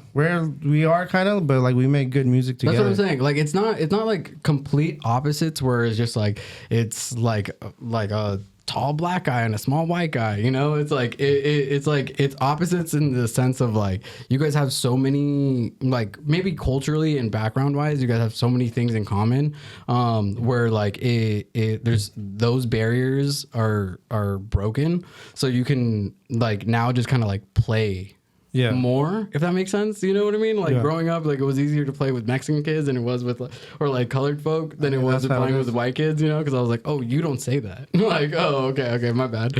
Like, and it also helps out a lot that we use the same doll, so we both use FL Studio, like Voodoo Doll. Yeah. No, we both use the same program to make music, and like I don't know, he's been making music for God knows how long. I don't know, but I don't know. We just kind of like vibe off each other, right? Because you guys have that release with with fucking Dem 2's fucking label. The Bump and Grind. The Bump and Grind, yeah. And shout out to Dem 2. Hopefully you guys are on next year. We're working on it. But yeah, we have that one, and then we have the one on Box of Cats, and then we have the one on. That's the one with the mask, right? The Box of Cats. Oh no, that one's his, huh? The one with the mask? That's the one that he just had with I think Dem 2. Right. Yeah, that one goes crazy. But yeah, fucking it was the Box of Cats one, Bump and Grind, and then Code's label, Holy Moly. And I think the most famous one and the most played ever that I actually have, or he actually has too, is Bass Drum with the Basement Link. Okay. Sheba's label. Yeah. And that's Wes is also on that, right? Yeah, he did the vocal. Okay, sick. I remember that was the first track we made, me in '96. Oh shit, sick. Yeah, because I even saw that, like I don't know, I don't remember if it was Mixmag that picked it up also and wrote a little article, or someone of that esque. I think it was. Yeah, someone like that. In the EDM world, you know, picked it up and also wrote something, which is fucking sick, you know? It's just like, that's like, you know, like if you're a model, like Vanity Fair, like picking you up or some shit, you know? I think like that's all like the Basement Link connects and shit. Yeah. Like connects. Okay, so now that you are with these labels and everything, has it been, you are traveling back and forth through like Austin, and I think you went to the East Coast this year as well, right? No, I went. Where did I go? I think the only time I went to the East Coast was in Tampa, Florida, and that was like pre-COVID. Oh, okay. I think that's what I'm thinking of. But yeah. So do you think now, like, so you have a manager and everything, right? So I don't know how hands-on you are with these things. Like, if he's the one reaching out, or do you tell him, like, hey, I want to be here? Like, can you kind of set that up? It's I feel like for our relationship, I think it's kind of both. Okay. Because he does this like to help me out. He's like, he was a friend before he was a manager, you know? So like we kind of just like help out each other. Like if I hear of a show, as soon as I wake up, I see like a post or some like shit like that, I'll fucking text him and be like, yo, can you reach out? Right. Or other than that, like he'll be the one be like, yo, somebody's actually reaching out to have you in like, let's say like Montana or something like that. Yeah. I'll be like, okay. So it's kind of like 50-50. Yeah. Okay. And then like, I've never seen you do this, but me, even with just our small collective, shout out Meraki, do you, like, I'm thinking of tours already. You know, like I have connects here, here, and here. If we just string it out between 2 months and just do like every other weekend, we're in Sacramento, we're in San Francisco, we're in San Jose, we're in Bakersfield, now we're in San Diego. You know, like I mean, I think do you have to be the one thinking of that, or is he like out, like doing like thinking of like how can I better my artists? I don't know. Oh, okay.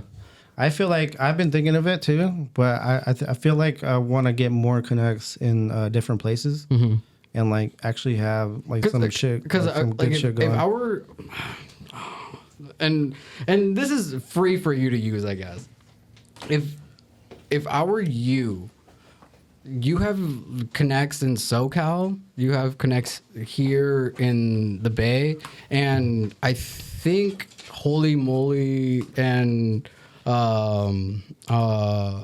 what's his name? With Holy Moly? Codes? Codes? Yeah. He's based out of Denver, right? Oh, I think know. so. That's what I've heard anyways. So like you can be like, hey, like how would if I do a takeover in your city with our artist that we dropped on the label and then do it here, you know, and do it with Tall Doors or do it with someone else and then go to, you know, another, you know, that's what I would, I mean, that's my dumb brain and you can use it. Please use it because that would be fucking so sick. And it would be sick for you to be like, hey, for the next 2 months, this is where I'm going to be at outside of the other like shows that you do the one-offs at, you know? Yeah. Like, but yeah, that was definitely in my mind to like try to do something next year and like get some shit going on somewhere where I can play. So speaking of next year, now that I have both of you guys, do you guys have any like New Year's resolutions? I think I'm gonna start keto. Keto? Yeah. Is that a like MMA or keto? No carbs. No linguiça. Wait, for real? Yeah. Maybe for like 6 months or whatever the healthiest time is to do it. I mean, just I think I've heard it goes bad, like when you do it for a long period of time. I think, and this is me who's not a scientist and I don't know anything, so don't take my advice. But I think if you do anything for a long period of time, your body will adjust. You know, so and then people who do it for 8 months up to a year and then all of a sudden go back to regular food, they feel like shit because you haven't been eating it for a year. Sure. And you know, like that, those people could be the ones saying like, oh, like it fucked me up. And it's like, yeah, you fucked yourself up. You know, like if you probably that first day they probably go ham on like some bullshit. You know, like have McDonald's for the first time, and the next thing they can't stop going to the bathroom. That's why I didn't want a cheeseburger just now. We went to grab something to eat, and like I haven't. You could have gotten protein. I've been taking a break from some meat. No, and I didn't want to. Oh, meat. Yeah. I'm not gonna get a burger because I don't know how I'm gonna feel. Yeah, because you feel different when you change your diet. Yeah, like, all of a sudden you have to get just used like to that. I mean, like the same way that like when people who don't work out for the first time, they're like, my body's so sore. It's like, yeah, no shit, fat ass. Like you haven't worked out for 2 years. Like, you know, like and diet always goes with what you do in your life too, because you can have like if you're gonna work out a lot, you might need those carbs. But can you pass me a Modelo over White Claw? Sorry. I'll have a White Claw if there's no Modelo. So okay, so but yeah, so you're gonna go keto. Okay, is there? I'm gonna go back to you on this, but what is a personal goal or resolution that you want to do for 2023? But when I come back to you, what is a musical or artist, like professional, I guess, sense of the word, goal or resolution that you want for 2023? For me, it's I took a pretty big break from school, and I actually want to. What did you go to school for? I'm a junior at East Bay for computer science. Shout out Cal State East Bay. East Bay. I saw T-Pain and fuck, I forgot who else. Travis Barker for free. So shout out to at East Bay? At East Bay. So shout out Cal. Where the hell was that? Cal State East Bay. That shit was so sick. Maybe I was in the gym, huh? You're doing drugs at a rave. Maybe, honestly, maybe. But it was during like the spring fling that they have. Oh man, yeah. I think that might have been like when that was a little bit ago. I think I remember when they had that. But yeah, man, I think so. This year I'm gonna like focus more on on trying to get closer to getting my degree in computer science. Okay. And because I work full time now, and I like my job and stuff, but I want to Expand. and also like if I do like software engineering, I can work from home. Right. So that'll be like a big thing too. It's like, but at the same time, like my focus also is like just being home more this year, Right. So I can produce more. Oh, okay. just So being speaking on like that, being on like being home and everything. Like I follow you on Instagram and everything, and you are actually one of the like through and through like someone who's actually very family oriented. You know what I mean? And that's actually really like nice to see. I Like love it, dude, no yeah. like corniness or anything, but like it's actually like it's cute. You know what I mean? Like it's nice. Like you actually give a fuck about I believe he's your younger brother, right? The little guy. Is he your brother or he's your cousin? Wait, He's like maybe 11 years old. you're talking about my son? Oh, is it your son? Oh, okay. Yeah. Okay, bet. Okay, so you guys are always together, and then you're always with the. I go to my brother's. I have a brother who has like four.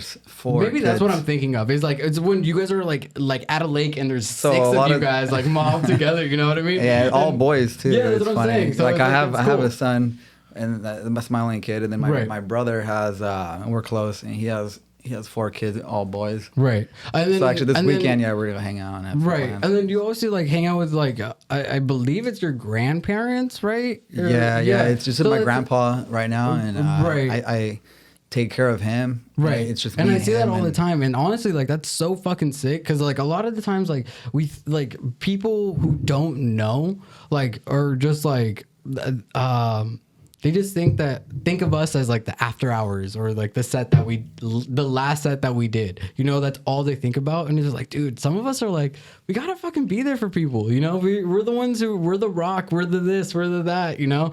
And like, a lot of the times people kind of fucking forget that like, we're also humans, you know? It's just like, we also have our own shit. There's a lot going on. Yeah, before I went to pick him up, I was rushing to get ready, but then also I had to make sure, you know, my grandpa had a hot plate of food to eat.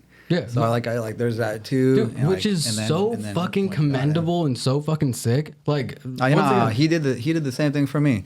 So I don't even say it like okay, that. Okay, so like, I It'd be messed up if I like this wasn't helping conversation. him out. I like this conversation because you understand it. In the sense that like you understand that like, hey, like I gotta pay it forward because someone else did this. Now I and understand helped why me. my grandma was like, "No, I'm gonna wash all these dishes." You know what I mean? And I was like, "No, let me wash them." Right. And like, there's times. I mean, like, you know, like she passed away now. Like, rest right. in peace, but yeah, like, rest in peace. but like, I don't know. There's like a lot of things that like she would like want to Right, do, and those are, like, and then okay, like the same now way I have to the- like I the- do so much for my grandpa. Not like I Not want because to you do have that, to, but you know? because you want to. But it's just you know what I mean? crazy. But, Yeah. okay, so in a sense, like earlier when we were talking about like Portuguese influence, you were like, it doesn't really influence me. And I'm like, nah, dude, like it does because it's not. I'm not talking about like just the music. It's like the music that like Mexicans listen to influence them like. You know when a certain song comes on, I'm cleaning. You know when a certain song comes on, they're sad. You know when a song comes on, you know what I mean? Like that. Those are the things. Those are mannerisms. Those aren't like now. It's not just music. Now it's like a larger conversation that's unspoken. And which is what you're kind of doing right now, where you're just like, dude, like I gotta pay it forward because these dudes fucking did it for me. You know, they were the ones that were my rock, and like I gotta be there for them. Now I'm their rock, which is so fucking sick. And like, dude, like that. Yeah, I don't like. That's just fucking awesome that you. I think it's a good mindset too to like always appreciate, of course, what people do. It's like a Right. common sense thing, but then people they forget about it. For sure. Like, and it goes into music too. It goes into everything. And like, I I think- definitely do not forget who have helped me out. I'm getting and in maybe I trouble. still Okay, owe some before- people some like I'll things. get in trouble. I'll get in trouble on purpose for this.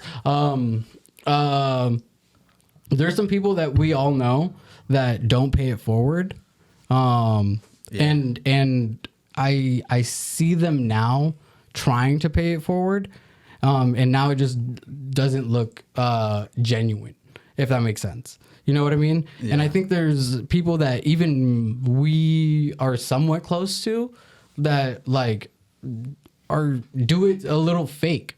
You know what I mean? Like, so like I would like to say that for the most part, like, we don't talk a lot. You know, I talk a lot now because I have a podcast, but it's only because like these conversations are really important. You know, where it's just like, oh, like these are the people who give a fuck. You know, the people who are willing to put their face out and be like, this is how I feel when I do a song. This is how I feel about when I'm on stage. This is how I feel about when people are just commenting, you know? And it's just like, because we're putting ourselves out there, you know? We're doing this for y'all in a sense, but it's our words, our beats, our thoughts, you know? But yeah, with that said, when you release a song, and this is kind of my mindset. Do you think about like songs as tracks, or do you think of songs as songs? You know what I mean? Like how you described it, like as a track, right? Versus just a song, being like something you just go out there and play, and a song like being it like kind of like a story, right? It just depends. Like some of the music I release is just like some shit for the clubs, and then some shit just for you to listen to, like on Spotify. Right. Something for the car, you know? Regardless like, of where it's at, like in the car, you're about to go to sleep, taking a shower, whatever, working out.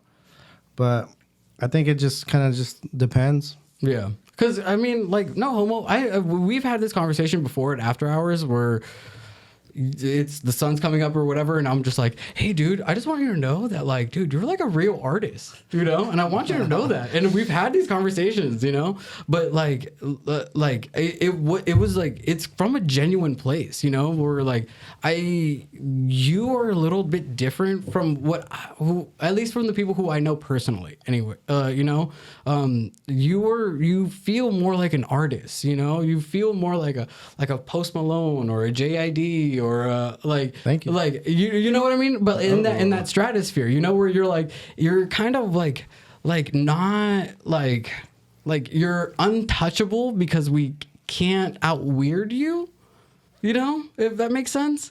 I think so. Or like no one can be you. So that's so powerful that like we don't know how to handle it. You know what I mean? Like, I don't know if I should be like stroking your dick or calling you a bitch, you know, in order for you to at the same time. It would be crazy. Yeah. You know what I mean? You're a bitch. You know, but I'll pay to see that. But like, thank you though. No, but that's your superpower, you know, which is sick. And then with you, like, dude, you're so open and like so friendly and nice and like so genuinely like know yourself to your core that like you're not afraid to be weird, you know, and in order for someone else to have a smile or laugh or chuckle or whatever, you know, which is awesome, you know. I feel like I've just been around music for a long time. And well, you just genuinely love this shit. You know, and it's fun, yeah. Yeah, you love this shit, which is sick, you know? Because, like, dude, even like me currently, like, I'm still battling, like, do I want to be a DJ because I want to DJ? Or is it because I know that, like, this will help me out in different avenues? So I don't want to be the guy who's taking up spots for people who want to do this. You know, and speaking of like wanting to kind of like step back a little bit, I want you guys to you guys are the first ones to kind of like really look at this. But what do you guys think about an event like this, where it's me bringing all the podcast DJs that we've had and throwing an event? Where you guys would be going back to back as their headliners, obviously, and then having all our other DJs, you know, as support. But yeah, that looks pretty fun. Like that's what I'm. That's yeah. What I know who all those other DJs are. So yeah, I think that would be fun. Yeah. And I think it would be a good time. But also it's just like a way for, like, hey, like if you watch this. You know how these people feel, you know how they are. Now you're going to their set with a completely different mindset, you know, being like, oh shit, like he did talk about this last time, like about how when he comes to like when he's playing a song like blah blah blah X, Y, and Z, or blah, you know, and I think it would be really cool for this platform, you know, to kind of like open up the doors for you guys, you know, because when this releases, I feel like you've done a podcast before or a radio show with Jazzy, I believe. Yeah, it was. Yeah. I think It was a while ago. Yeah, it was a while ago. So. Like I said, dude, I've been a fucking fan, dude. When would this show? Next week. Next one, right? The Next show? No, that. Oh, this one. I need to text Fabian. He's gonna talk to Ralph, because it'll most likely be at F8, unless I do it at 10:15. But we can talk. yeah, but like that would be fun, you know, because each one of those artists that are on there have a song that's released. They are respected in their own right, you know, and it would be fun, you know, just to be like, and also like me selfishly, like it would be fun to be like, these are all my homies who were on an episode, and then me just talking to all the fucking people, like, you know, and just be like, yeah, dude, episode 7, Maybe, episode 6, you know, and like that would just be fun selfishly. Maybe going around with the microphone. Oh, asking yeah. questions. Yeah. Maybe You know? while we're playing. That's what I'm saying. Like, How do you feel right now? Yeah, exactly. Cameras don't. You know, like that I have would to be, piss. yeah, just like this silly shit like that. Like that would be so much fun. That's a good idea. I like that. Yeah, it's just kind of like to bring this to life, you know. Like we're not just on YouTube. We're not like once we do 10 episodes, I promise we're gonna be on like iTunes and Spotify and everything else. But I just want to just do it all in one bulk. And then yeah, so that's kind of what I'm planning on. Is there anything for 2023 that you guys are planning for? Like, is it a tour? Is it more releases? Is it like yeah, whatever it is. For me, I've been like kind of sitting on some songs. I mean, and sometimes for a stupid reason, like I'll use like Google Drive, and he's like, "Dude, you need to like just pay for SoundCloud Pro or whatever." Then like the SoundCloud one where you can make different accounts. Wait, you still don't use I had it, but I don't have it right now. Yeah. So he's like, you know, you got to have like the SoundCloud so you can have like the different links to send out to labels and stuff and share like kind of like I have like a bunch of songs, so I'll be like, here's like. Yeah. A bunch of songs, and you can make different links for like different labels Right. because it shows the amount of plays and whatever else. But I mean, Okay. I'm gonna do that, and then I have like a bunch of shit. So my plan is Right. just mainly just producing and send out all my songs. And I even just made like a techno song that I like a lot. Yeah. So I was like, you know Okay. what? I like hard like. So you said something where you're like, oh, I have some certain links that have certain numbers of plays on songs, right? So that to me, like, it honestly tickles my brain so much because I love conversations like this where, like, the mindset, you know, of being like, hey, like, oh, this song only has 3 plays. Maybe I'll get it up to like 25 and then send it to someone, you know, and like do something like that, where it's like you're tricking someone a little bit, but it's also just being like, no, I want you to already come into this knowing that it's fire. Yeah. You Oh know? no. So actually, in my logic, it was actually the opposite of that. Right. It's that when you send like, your tracks to a label to check out as you a want demo, them to be you the actually first want them one. to have want them to at be least the first least one. amount of plays, Right, but otherwise right. they're like in like downloads. Right. Otherwise Well, they're once like again, shit. Once again, this has been downloaded 1,000 like times. like I'm not a producer. I don't do this. You know what I mean? So like I'm thinking of like, oh, like I'm not gonna share like with this podcast. I don't share the lowest number viewed one. I share the most viewed Oh, of one. course, You yeah. know what I mean? Yeah. And it's just like, and it's just based on like optics. You know. But speaking of optics, all right. So like with you, me personally, like I kind of think about it like a little bit. But do you think about like your appearance and presentation, like as often as you do your music? I mean, obviously it won't be as often because like that's your bread and butter, you know. But like, Yeah. do you think about that? I think in the beginning when I was DJing more, I would definitely like think about it a little more, like I would think like, okay, I want to wear like some more fun stuff, fur coats, maybe some like fun glasses, sunglasses, Right. like and like bucket hats and stuff. Yeah. And I like when people wear stuff like that and are fun with it. Nowadays, I'm purely just like whatever I personally like would wear that day. Yeah. So it declined a lot. Right. Because I think my focus is like a little different. It's more on like less of like Well, you're in the behind the DJing and trying to be scenes. You're in the and trying to behind the be scenes. fun and Yeah. like look fun, versus like I guess like I'm so busy now and like thinking about It's better the to be music, incognito than it is. and I want if to like you're- just you're that wear guy. like instead of a furry bucket hat, I'm gonna wear a little tall door, you know, just Yeah, a little yeah. plain little dad hat, like Just represent. or a beanie. I don't know. Yeah. And then Um, but I love fashion though. Like I'm wearing Yeah. the homie's creation here. Okay. My good homie here, Bo, made this. Shout see the out. back Oh, of dude, it.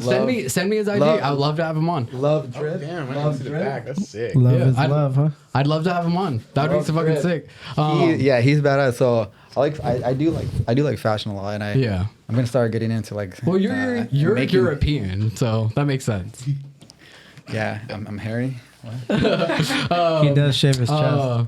But I trim it. But It's yeah, crazy. speaking of Europeans and their nude beaches, I need to go pee real quick. Oh, France is crazy. Yeah, no, France is lit. Nude beach. But yeah, anyways, I My need boss to go told Tell me pee. you a about whole that. story about My boss told Amsterdam, me about England. Yeah. Same story. All right, man.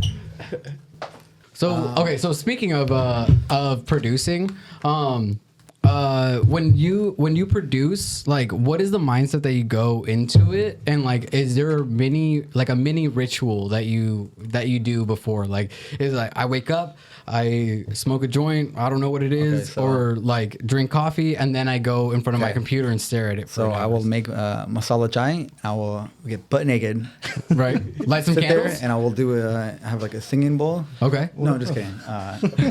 You're gonna pour some hot water. No, that's on your back? meditation. But Oh, okay. Hey, dude, hey, whatever tickles your fancy, you know. I don't know. what for you? No. For me, it's I different drink. now. He's an alcoholic, or no? Just kidding. No. It's So, I get the inspiration from other artists, from like whatever they drop, and I hear it and I'm like, damn, I want to make something like them. Mm-hmm. But in my mind, it's kind of like what they make, but when it's done, like said and done, like whatever. Do you remember that Young Thug album called Jeffrey?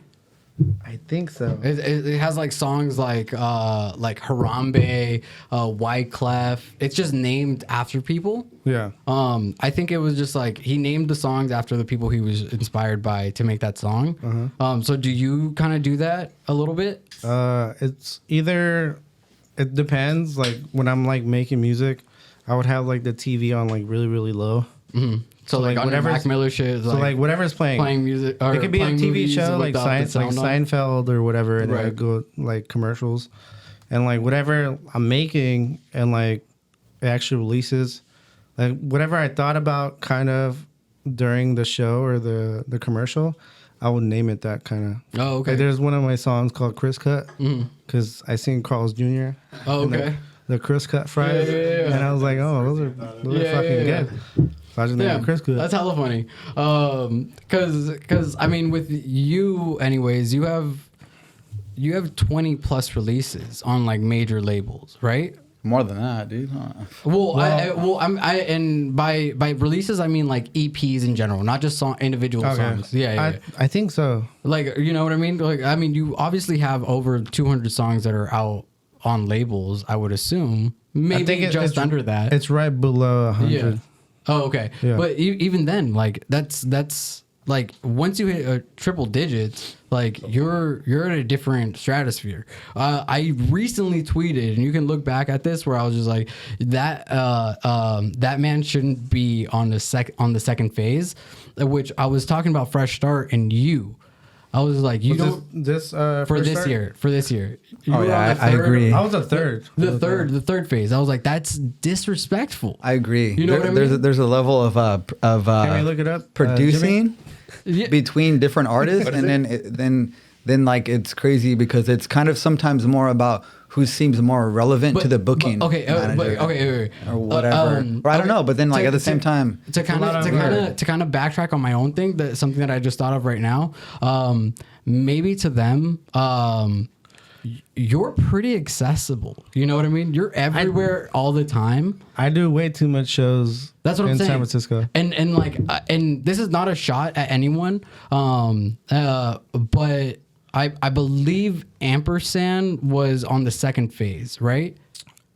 Or someone like that, someone of that caliber, which I'm is not sure. Which is what I put you on the same caliber. But I was just like, oh, maybe it's because like their last show was maybe like a month ago.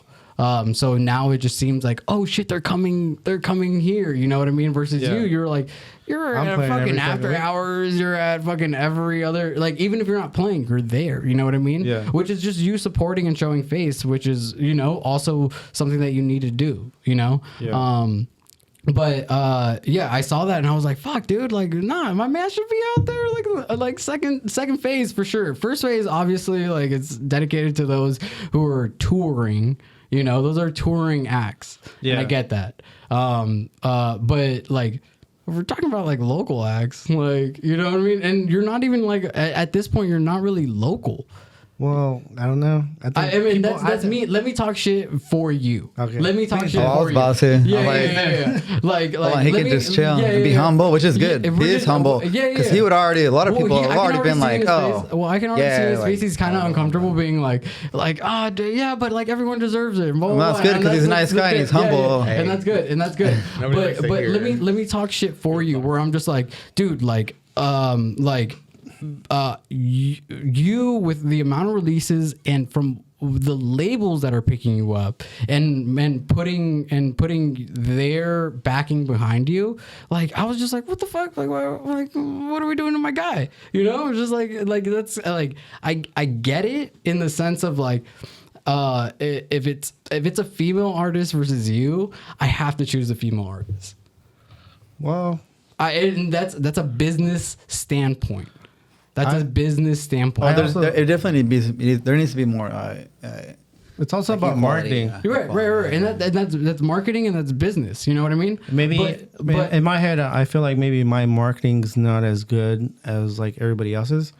But that's maybe true. But it also does apply to like me fucking playing like every weekend or every other weekend that's in the city. Where my head first went to was just like you're everywhere, you know what I mean? So it's just like if I'm the Midway, I'm like, well, Foolie's gonna play fucking 4 shows this month, you know what I mean? Let me pick and choose where I can see him. But to me also, like as a business person, I'm like, all right, well, Foolie will actually bring more people at 6 o'clock than these other artists. You know what I mean? And once again, that's not a shot at anyone, you know, but it's just like, well, maybe instead of like, it's the same way where I'm like, maybe I don't want to headline the main stage, but I want to headline the side stage, where you're right now at that side stage, like headliner. And that's where I'm at for Fresh Start. Right. I'm direct support for. I don't know if you guys seen the actual post from Fresh Start. Yeah. They posted it and then they took it off. But it's direct support for Ms. Worthy. Okay, sick. At the Pink Mammoth stage. And that's Saturday, right? Yeah. That's Saturday, New Year's Eve, the 31st. So if you're there, go check them out. You're gonna be on at what, 8? I think it's 7. I think it's 7 to 8, and 7 I think to 8, right? she's on 8 to 9, and I think that's when it That's ends. fucking sick. That's fucking. And this is your second time playing? Yeah. At Fresh Start, right? Because you played last year or 2 years ago. Right before, I think it was right before COVID. Okay, so now like 3 years ago, dude. To me, everything is last year still. You know, because of COVID, it kind of like fucked me up. Yeah, it fucked me up. They actually completely butchered that whole set that I was supposed to have. Mm-hmm. The first time I played, the first time I played, I was phase 1. Mm-hmm. And then towards the end, like they did phase 2, they did phase 3. And then I think like the day or two before the actual event, they had the set times, right? Right. And Well, then- they also that one. And our names are, I think there was like maybe like a total of maybe like 4 or 5 names that weren't mentioned on the time slots. Mhm. And then we hit up our promoter that booked us, and it was like, "Yo, where's our names?" And it was like, "Oh my god, we completely overbooked." It's like, "Would you guys mind doing a back to back?" And I was like, "Well, at this point, it's the day before. Yeah. It's like, what else are you gonna do?" Yeah. And we had gotten scheduled. You played at the Monsters and We played at the first time I played. We played at the main stage. What it was, the main stage. Oh, okay. Wait. But they had us down for like 10 a.m. Oh, okay. So when we got there, so like we had went out the day before, and I think we went to go see Claude and Christian Martin at the Mezzanine. And R.I.P. the Mezzanine, dude. Yeah, right. Dude. We went there. The Mezzanine was actually sick. Seen them, got like totally trashed. I think probably like slept for like an hour or two. Right. And then went straight to Midway to go get I don't ready. want to bring up Benders because I know John Summit has that title or whatever, but dude, there's a couple artists out there fucking right, like hot on your heels, my guy. There's a couple artists who don't sleep, and that's here in the Bay Area. So shout out to you guys, you fucking night owls and goblins and vampires or whatever. But okay, so Sometimes you gotta hustle yeah, and not sleep. it's a little bit of You have a hustle day and a job little bit of and, fun. Yeah. But okay, so you're playing at Fresh Start this year, and shout out to Fresh Start, shout out to everyone at the Midway, and everything that you guys do. But do you?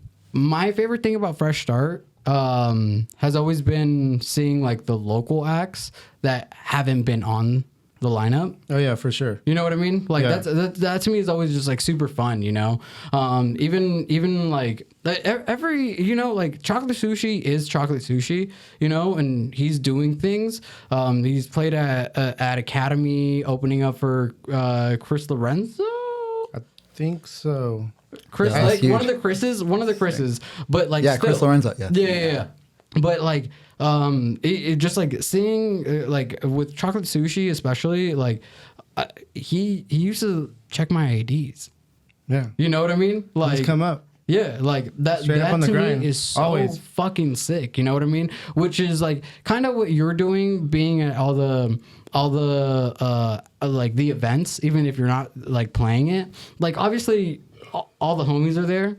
So you want to go hang out with the homies, but Yeah. at the same time, it's that like possibility of like someone's manager being like, "Hey yo, so like, what are you doing next month, this date?" You know, and you're like, "Oh, let me double check," you know, and just like that part is always like super fun, you know. It is.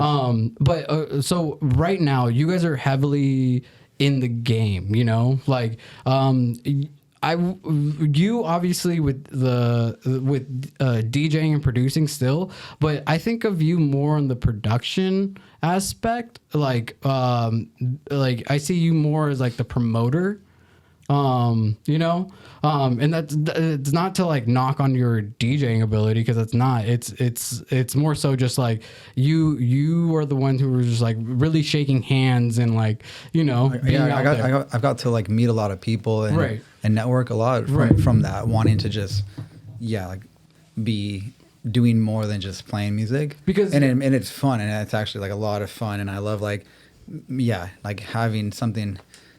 Well, it all stems from like wanting to like buy gear to like throw Renegades, into like just networking more and meeting people who have like undergrounds, and then like meeting people then who have like space that we can have. I think it all Right. stems from just the one thing that I will say about you is what I respect in a lot of ways, because that's what I'm trying to do, is ownership. You really like to be like, I put this on. Everything from the lights to the speakers to the DJs to the bartenders to everything. And I respect that so much. You know what I mean? And once again, this is not to knock off what all the other shit that you do, because all that other shit, you put the exact same amount of effort, which is what I kind of said earlier, where you just put like yourself into everything, which is what Meraki means, is just leaving oneself in a project or in a thing where you're just like, this is a little part of me, you know? And that's fucking awesome. And then like with Foolie, where you're the mouth, I think Foolie is the face. You know what I mean? Like he's like in a lot of ways like the mask that he wore back or in his early days. You know what I mean? Where he people know you and not just like, and this is maybe like a bias, or like I'm maybe projecting a little bit, but I think people know that they should know you, and they treat you like that. They don't treat you like a real person. They just know that like, oh, I need to be homies with this guy in order to like blah, blah, blah. And that's maybe just me projecting. And I'll say that 1000% before you answer and like, you know, whatever. But like, that's just how I feel. But do you feel ever sometimes that like people try to use you? And then how do you kind of like manage through that? Because I feel like everyone gets used in their own world, you know, whether that's at work, you know, being asked to work overtime, or whether that's like, you know, blah, blah, blah. Like everyone kind of gets used in a little way. But you have a unique lifestyle, being that you're like through and through in the music game. Me and you still have jobs to do, you know, but this is what you do, you know? Yeah. So you have a unique perspective, and how do you kind of deal with that? Because you don't have a boss, you don't have coworkers. I mean, like promoters and other DJs are your coworkers, but you're working remotely. You know what I mean? Yeah. So like how do you like mentally kind of like deal with that? You know, like mentally prepare for like people trying to use me. Yeah, and or maybe not necessarily use you. Or if I feel like they're trying to use me. Yeah, like you know when someone's like trying to like, I mean, and I'll be 1010% like transparent. Like I know having you on this podcast does numbers for me. You know what I mean? And I know that. The same way that like I would want to book you on more shows, because that does numbers for me. Yeah. But like that's me being transparent. As like what I treat everyone like a homie, you know what I mean? And like I will be like, hey dude, can you do this for me? And like I'll find a way to pay you, which is this event, you know? Like the event is a way for me to be like, hey, thanks for doing the podcast. Here's blah blah blah. You know what I mean? Like I feel like we've been homies like before this. So for sure. It doesn't feel like you're trying to like do that. But still, like I know the game, you know? Yeah. Like it's the same way that like like with us with Meraki, we got Lenny Kaiser versus just trying to get a NATO 8 back-to-back Foolie again. You know what I mean? Yeah. It's just like, no, let's just try something different, you know? Let's try something little like out of the box. But yeah, so like how do you, because like with me personally, like I still have coworkers, I still deal with people on the day-to-day basis that aren't the people who I like necessarily want to start a career with, if that makes sense. Because like our night friends are the people who we want to start careers with, like whether they want to do management, production, your be an passion, artist. Yeah.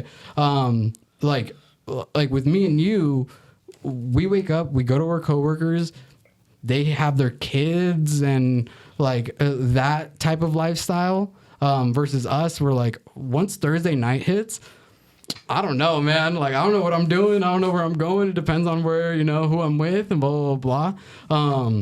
That's going to be us tomorrow night. But like, for real. So, like, the both of you guys, like, how do you guys... So I have something to say. So this is, like, something that I've been, like, learning a lot in the last couple of years, is that there are a lot of people who want to use you. But, I mean, and we all use each other, and it can be in a positive and productive way, and like for sure, and or it can be just in a way to get something and move forward For sure. And like, That's what a stepping and to me, stone it's a is. negative, and that's using someone in a negative way. We all like, it's best to use each other, like in a positive way. And in that positive way, we help each other, and like we remember who helped one another. And like when if I help somebody, like I don't expect anything, but like I don't know. I think like there's like a, you know, it's everything is best as a team, and like sure. if we can use each other and like help each other out, that's always best. To and there's a kinda- lot of people in the scene here who I've like over time have been seeing who is like that, who is Right. who is like To- like we can, They're always going to. but it's not like using someone like that. No, for sure. It's so to kind of like we, you piggyback know, off of that. we work together. The difference between like using someone, right? Like let's just say like you guys play shows out in Reno, right? And I think people out in Reno realize that like, oh, you also have pull in the Valley in California, right? networking, Right. and- Exactly. So for them, they're like, hey, like the Valley is maybe an hour drive to like, you know, depending on where they're at, an hour and a half. Like they might be down if Kenny comes, like blah blah blah. blah, you know what I mean? And that's not using you. That's we're because- sharing our connections for sure. And- Yeah, that's what and that's exactly what I mean. Where like some people like for sure like I agreed to book someone where I was just like, dude, I don't necessarily really want them, but like That was me. Well, this happened in our circle. There's like things where it's kind of like there's it's one not- person it's who not is just like, up to I me, want to you know like what I mean? do this, and someone's like, oh, and I'm like, because we have like kind of our like kind of a team For and, sure.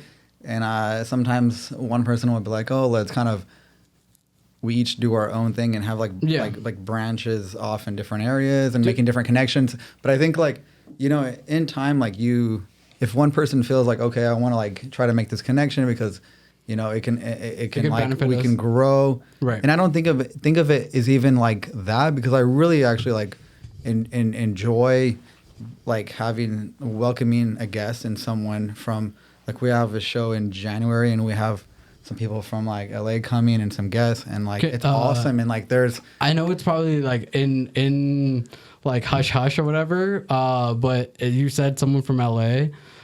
Is it someone that is like you know, like people like will perk their ears to, or who are we talking about? Can we say? Or I mean, you There's know, a this couple- comes out in a week, so also there's a couple people. One person has like some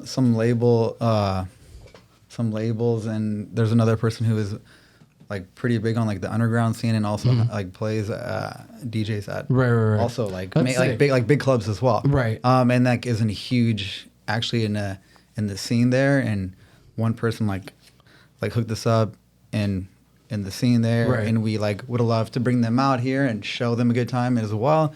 And like so I don't know, like, but it's just there's like a point of like certain people like genuinely like liking like this whole thing of like connecting, or there's like a fake aspect to which I've seen of like someone just like wanting something and like kind of being weird about it, but then I Yeah. don't know, maybe some people are just kind of I awkward think we about just that. probably but I like don't know. see through it. I feel like Yeah. as time goes on, you kind of see through just like what people actually just want to get from you, yeah, rather than like people actually just supporting you, right. and just talking to you, and then like developing that friendship or whatever it is.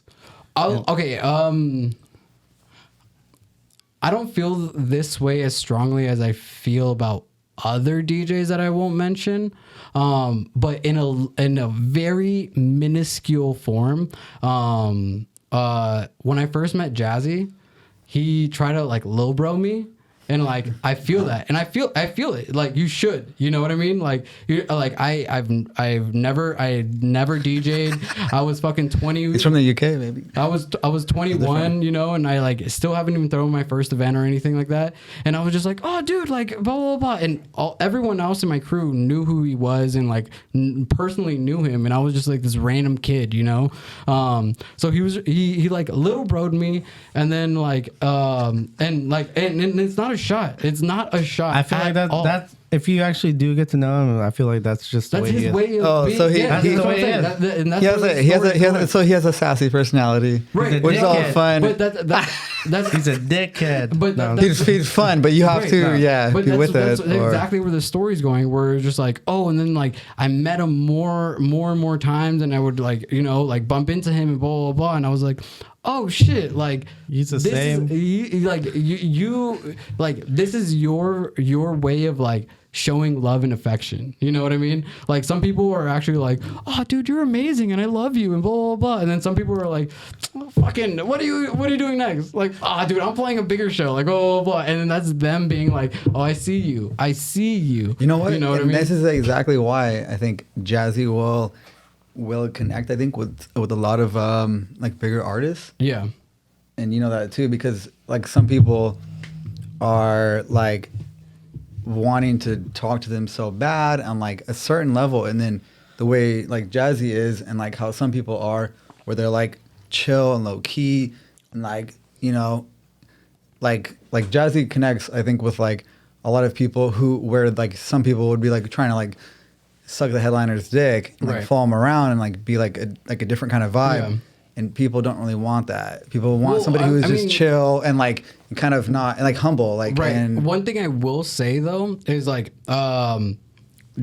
with Jazzy especially because we're talking about him, like his style of interacting with people is the reason why anytime Clooney comes, he's direct support every single time.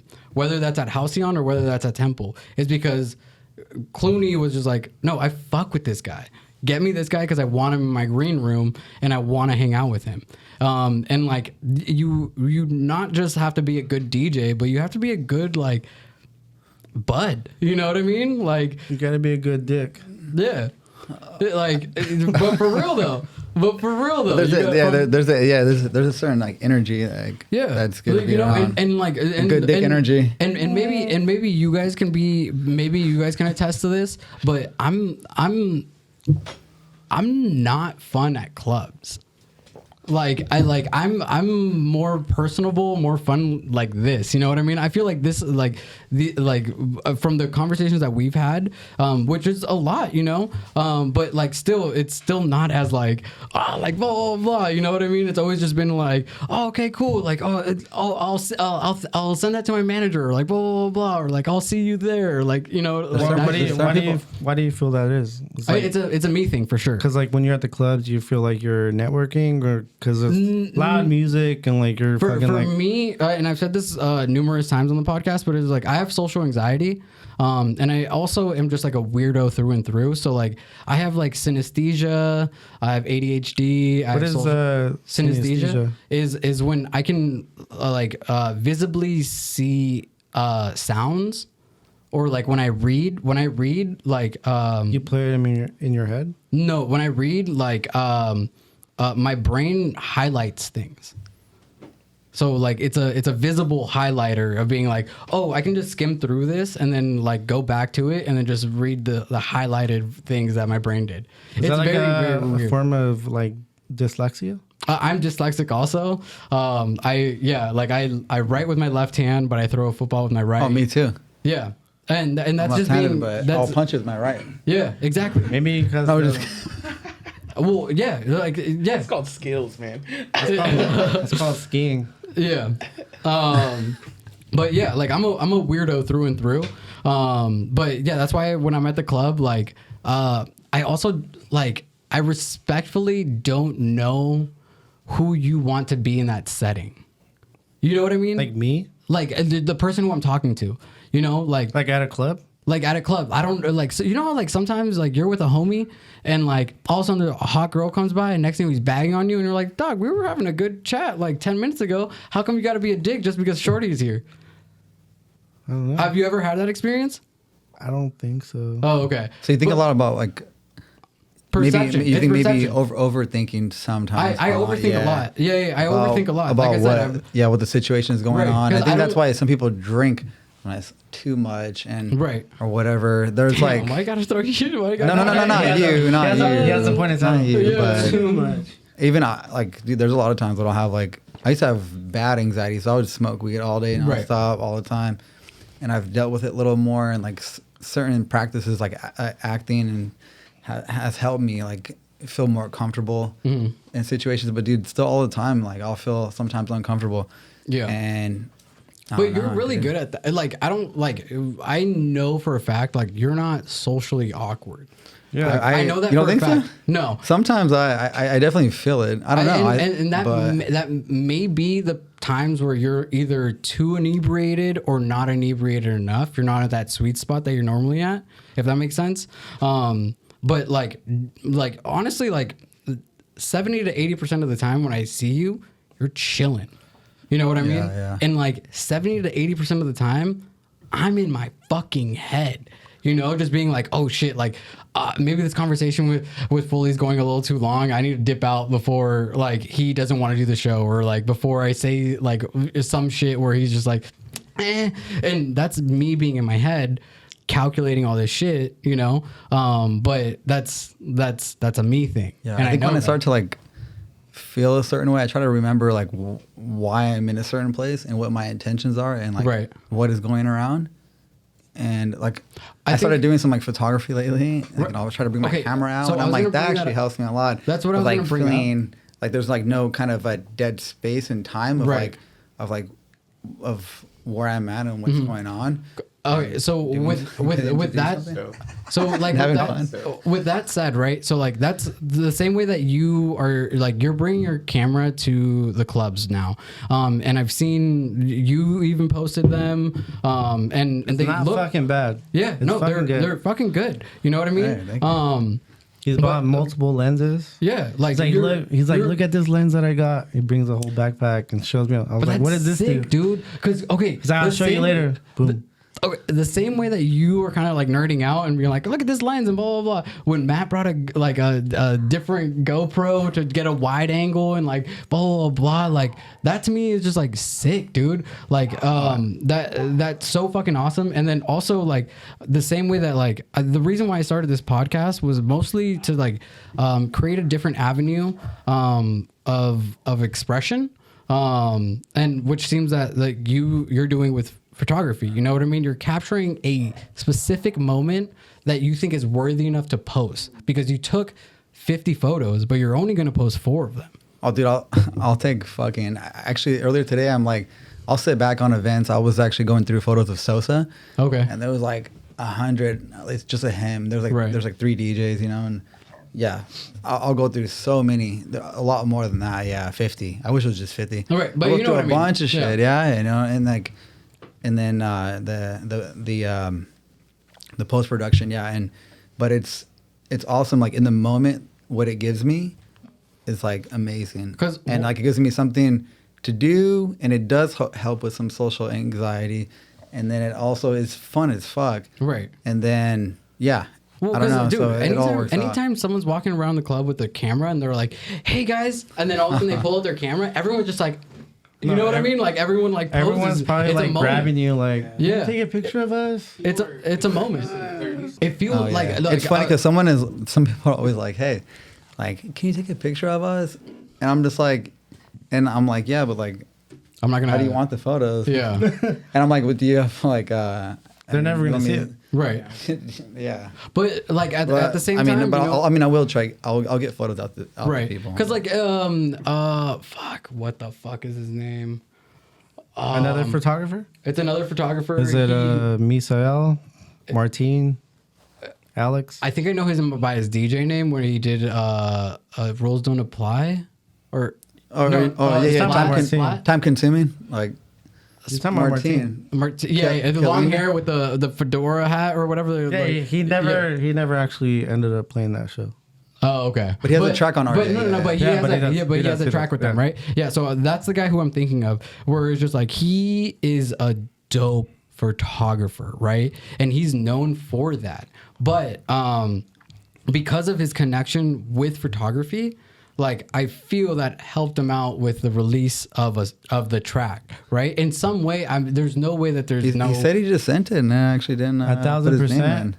But I've been knowing him for like the longest time. Right, because he's So- well known here. Yeah, so like I've known him since like he's been grinding doing the photography. Right. So as far as I've been like DJing and like trying to get gigs, he's been fucking doing photography. So it's been like since 2017. So he's been doing the same thing. Right. And he's been like hustling his way up to do fucking festivals, events, anything he could to go. Private fucking- jets with a BB.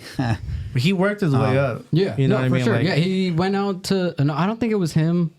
Maybe it was the guy who starts with an S. Oh, Slacker. Yeah, Slacker. Slacker too. Went Slacker's went out to EDC, I think. Yeah. To shoot for someone. But it's all in the same scene. So Right, exactly, definitely exactly. helps. Because okay, so like one of my best friends, Fabian, he now is getting asked to do lighting and VJing for Temple, 1015, Midway, and all these other things. But that's because that circle is so small. You know what I mean? Like Yeah. there's only 3 people who can really like proper do that shit and actually know how to work with a company that big, you know, Yeah. or a production team that big. And like once you get to that stage, like there's no glass ceiling, you know? Yeah. But with artists, you know, or a production, like I want to be in production and like the back end of everything. There's glass ceilings, you know. There's only so much we can do without having to step in a different avenue in order to grow that thing. And then that's when an artist becomes a mogul, you know, or whatever, where they have their own label, they have their own merch, they do X, Y, and Z. But with you guys, what do you think the end goal is? With you know, who you guys, the artists that you guys are, like, is it individually owning your guys' own label? Is it just being comfortable enough to tour and do the things that you guys want? Like, where do you guys kind of like want to be in 15 years? well, for me, I think I just want to keep releasing. Well, in 15 years.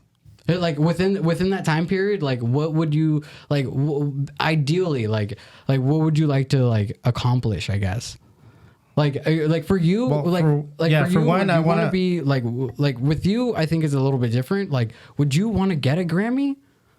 Like, do you think of those things? Like, No, but like no, if but like the- for real, like if the opportunity fucking rises, then why not? that's what I'm saying because It's not doable. that's exactly what I'm saying. You know what I That's mean? my Like, mindset. right. Somebody probably would listen to this and like look at me like, this motherfucker ain't ever gonna get a But Grammy. but like for real, that's why or like this motherfucker ain't never gonna go on tour. like for me like my goal is to at the end of the like maybe like twice a year do a festival with all the artists and guests that I have had on, you know, and be able to do like a little festival and then that's doable. showcase it, you know what I mean? That's doable. Right, exactly. And like with you guys, like the sky's kind of the limit, you know, with what you guys want to do. So like I asked 88 Thieves, like he's in like he's trying to get his PhD, you know? So I'm just like, so like, would you do charities if like this music shit took off? Like, obviously you're not going to get your PhD anymore. Does that make 0 sense, right? If it popped off. But like, would you do something to help those people out? And like, would you like do something for like the Boys and Girls Club and like give them a studio and be like, hey, like these kids from fucking Eastside San Jose need a studio. Like I came out from here or like East Bay or whatever and be like, yo, like what would you guys do? If I had that type of rep and that type of money coming in, then yeah, why not? Right. Oh yeah. So like 15 years from now, I definitely want to be touring. I definitely want to be just keep on releasing music and also just like having also probably like a label for myself. Right. A lot of people are doing it now, which I feel is like kind of like, well, maybe in their own mind or whatever, they're releasing it too. Like they have their own label. You know, John Summit has their own label. Right. Ghetto Blaster has their own label. Right. Black V-Neck barely just launched their own label. But maybe Having for me, your own label's hard though. it is a lot of work. You gotta. It's hard. Because You gotta- everyone has a label. Well, not Almost, well. Okay, but- like, dude, honestly, like, maybe I'm giving out too much if I say this, but in my 5-year plan, like it's complete 100% ownership. So instead of going like if I do Patreon episodes or if I do OnlyFans episodes or whatever it is, right? OnlyFans. Like another beer. Give me another beer. Yeah. Wait. What kind of OnlyFans are we Give me a talking rhino about? too. Huh? What kind of OnlyFans are we doing? What I'm thinking about doing on OnlyFans is interviewing girls who do OnlyFans and like discussing like their profits versus the comments and like having to pay these guys in Bangladesh reply to these horny guys in fucking Kansas. You know what I mean? Like have those conversations. I feel like are you like looking at girls that are guys or girls that are barely starting up? I'm looking at everything.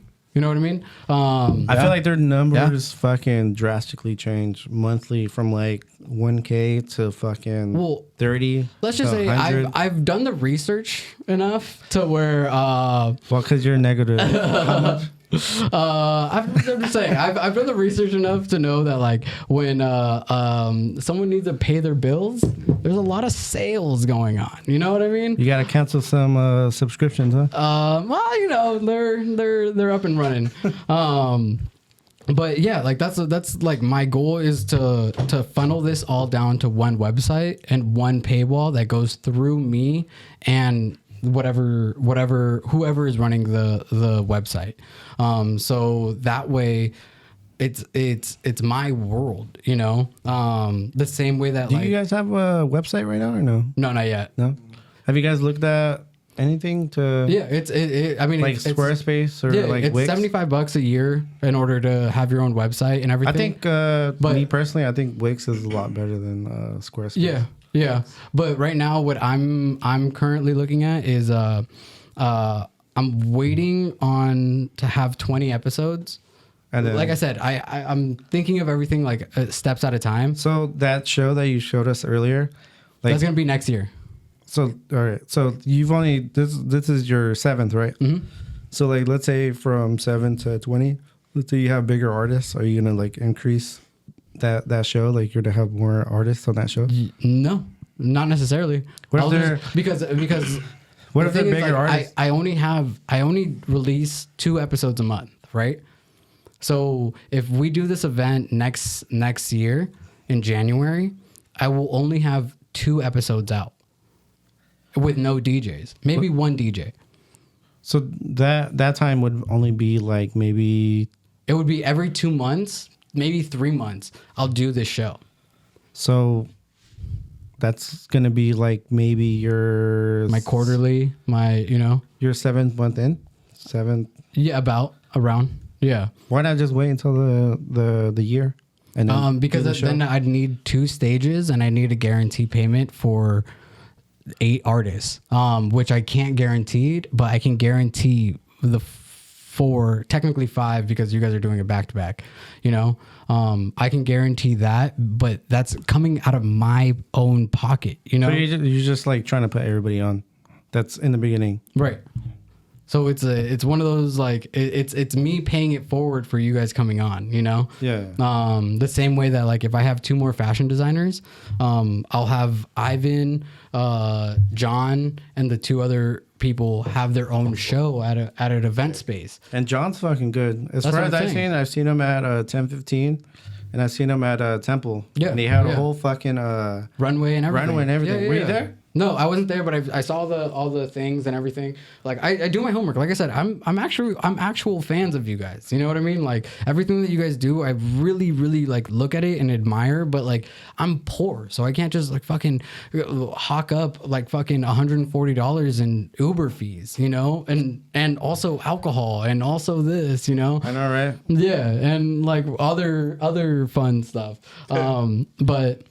Like, yeah, it's one of those things where I try to support by doing things like this, where it gives me an opportunity to be like, hey, let me suck your dick for a little bit and let me talk shit for you because you can't, but also like let the people know what the fuck you're working on, you know, and like let people know like who you are, because like you are a dope person. You're a little shy, but you're a dope person. You know what I mean?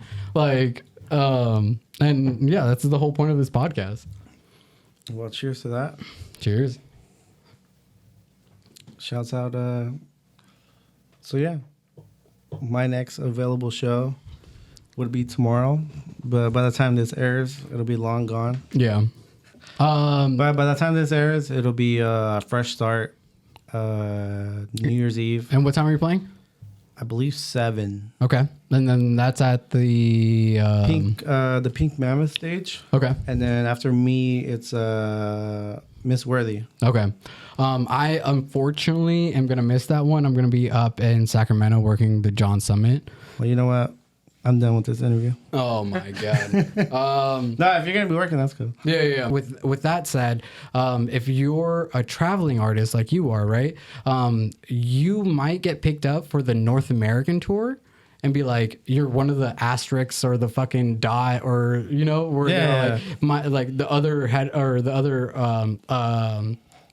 direct support acts, like that's usually what happens, but that's where you would be at, and then we would be in the crowd, you know what I mean? Because we're for the most part local acts, but at the same time the difference between you and me is that you've actually played in places like Berlin. I believe, I don't know if you went for a festival or if you actually played, but in Portugal. Oh, right? I played in Belgium. Belgium, and Belgium. Amsterdam. There we go. But like that in itself, right, is so fucking sick, right? All I can say is this year I got to play at Brooklyn, in Sacramento, the Midway, and 1015. And as a local, very fucking local person, like those are numbers, like that's fucking huge. But you played in a different fucking country. Like you got your visa, your passport fucking stamped, and you got paid for it. Like that's fucking sick, It was, it was fun. It was motivation. Explain to me the thought process of like not just when you got the email being like, hey, we kind of want you to pull up, to like all of a sudden being like, I'm on the plane. I'm heading over there and playing a fucking hour-long set, hour-and-a-half set, whatever it is, and then after the fact, like roaming around with other artists, you know what I mean? Because like it's 75 different DJs from all over the world, and it's just you. Oh, way more. But what I mean? So ADE Amsterdam Dance Event. There's, I think I saw like around 600,000 people went to that event. Yeah, and it's like a week long kind of like 5 days of like a shitload of events happening with artists around the world coming to play. Mm-hmm. And then shout out Gold Bear. He was like working on some tracks with someone. 22 Weeks, shout out.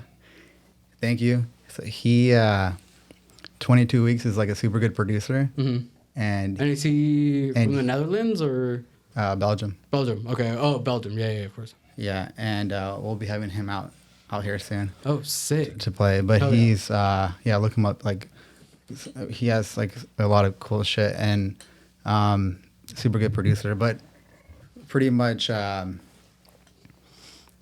didn't think it was like real at first. Like Golder was like, yo, like we can go out there and play, and he heard our music and we can go. And I don't know. I think until we got the flights, I realized like, oh shit, this is happening. And okay, so for you, do you have a manager? No.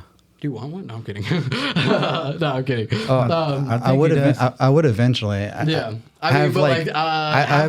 half kidding. But no, but like, okay, so you said because of Gold Bear, right? Like, kind of networking a little bit, you were able to kind of get this slot, right? Yeah. Which is super cool because it what that tells me is I knew someone. I was working on something, being Tall Doors, and I have product to show for it, right? Because a lot of people will always just fucking think like, oh, well, I have music, and it's just like, yeah, but who the fuck knows your music? Like, who, like, for real, like, like even this is not talking shit, Hunter, and I love you, but that music, right? Like, he is so fucking talented, for real. Oh yeah, so crazy good. fucking talented, but the thing is, like, he's not good at marketing himself, right? He's good at. We need to book him.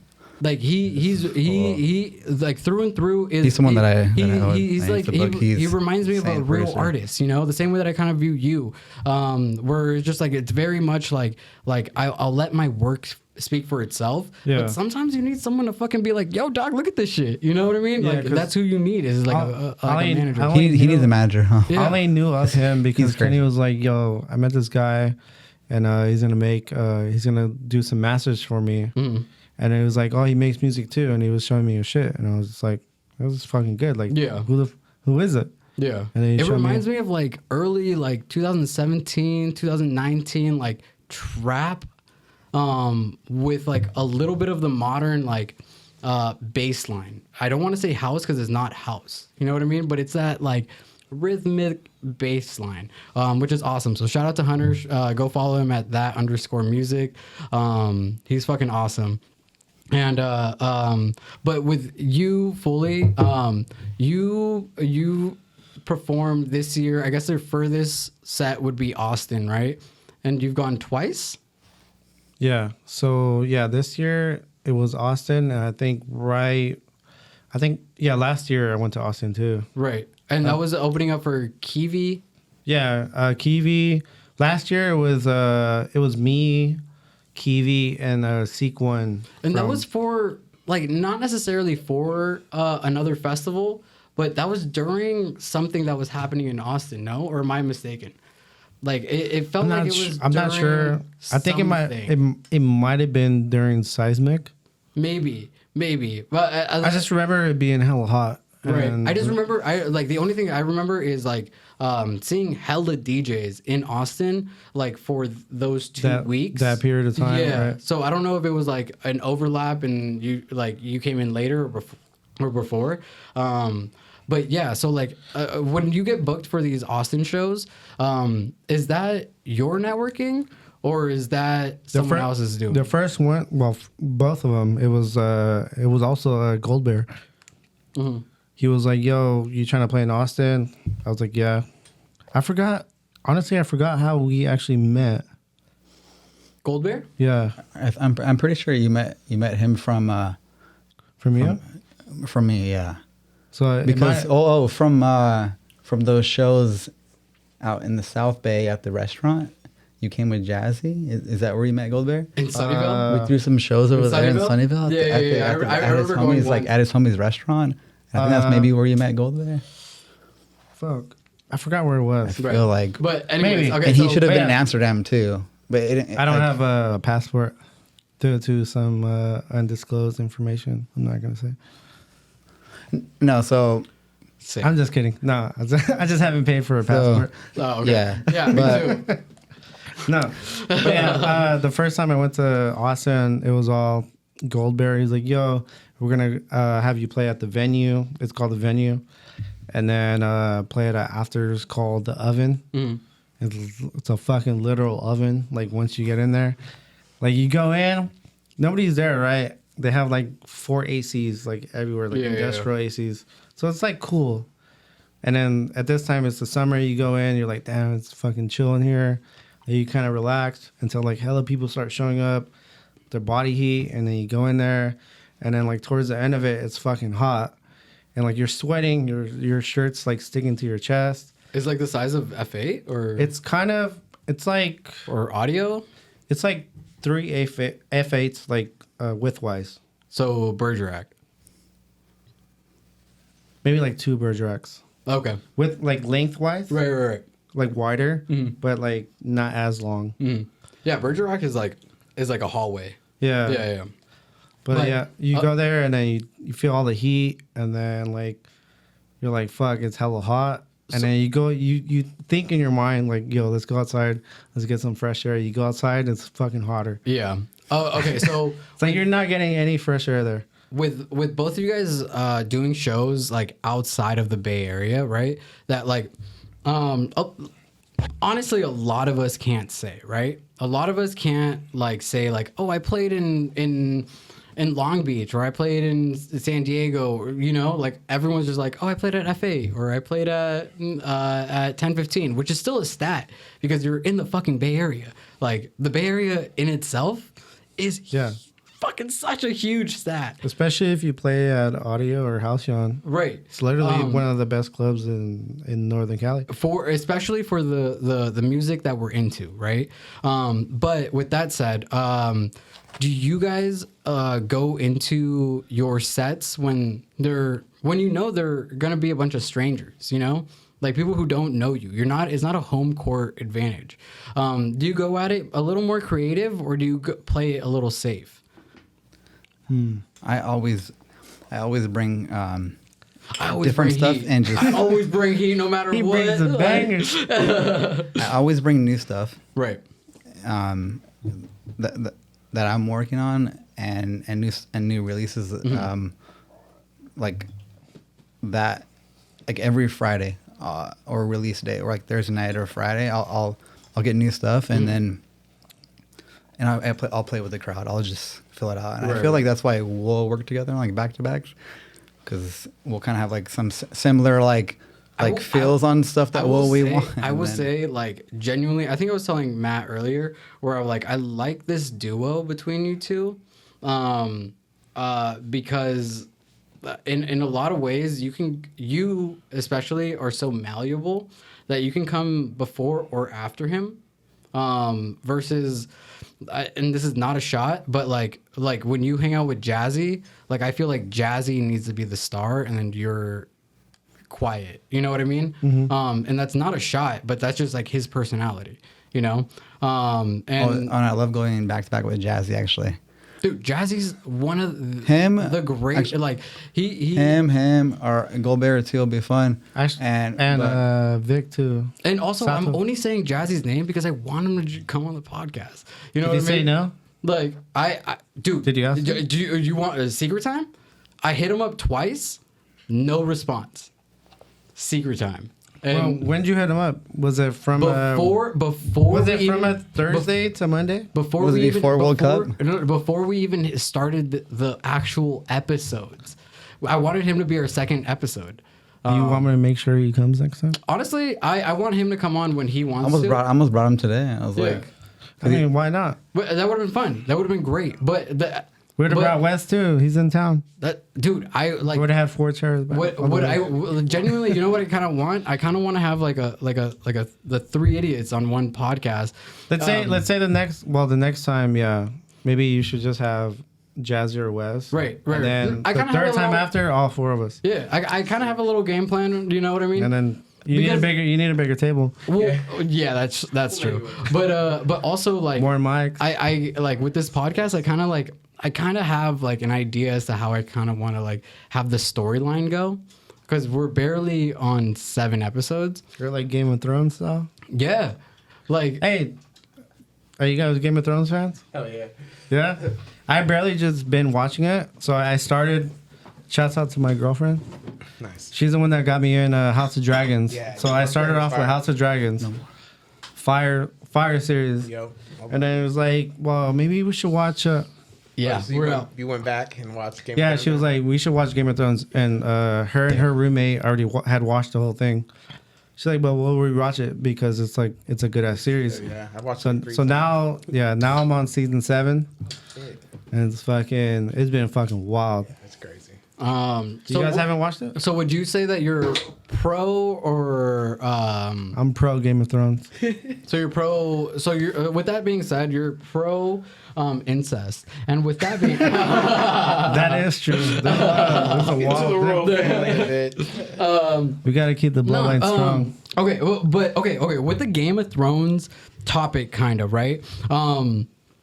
There is in a not a literal sense, but there are like mini kingdoms, if that makes sense. Yeah. You know, in the scene, in the music scene, in anything that you do, like right. There's many kingdoms, right? Would you say that for next year you're gonna start sponsor? Would you say that you want to increase your kingdom or strengthen your kingdom? I want to say strengthen. Strengthen. That's dope. And then for you, would you want to strengthen or what did I say? Increase. Increase. There we go. Strengthen, of course. Strengthen. question. I think You can't say that now. No, well, that's cool. That's cool. Because like me personally, What was the question again? Like, I'm just gonna. no, but He like, has never watched Game of Thrones. but like, No, but I get what he's saying. right? Because like, Game of what? but like with me, I would want to. I'm trying to increase my kingdom. You know what I mean? Like I know who my captains, my soldiers are. Like I know who I got, right? Like Captain. That's what I'm saying. Like lieutenant, you know, like everything. Fucking Like, top tier. that's what I'm saying, you know. And then like It mix of both. But that's here in if we're taking it to war terms, he's like my Air Force, like lieutenant, sergeant, everything, right? And then like I have people like Christian and Fabian who are my production side, who are my like Navy, you know, lieutenants and shit, right? And then like I'm trying to fucking figure it out where how I'm gonna be able to like spread and get the little foot soldiers, you know what I mean? Where are the foot soldiers? Hell no. Without you guys are the atomic bomb. Like you guys are the Yeah, I like weapons. that. You know what I mean? Like without you guys, we don't win shit.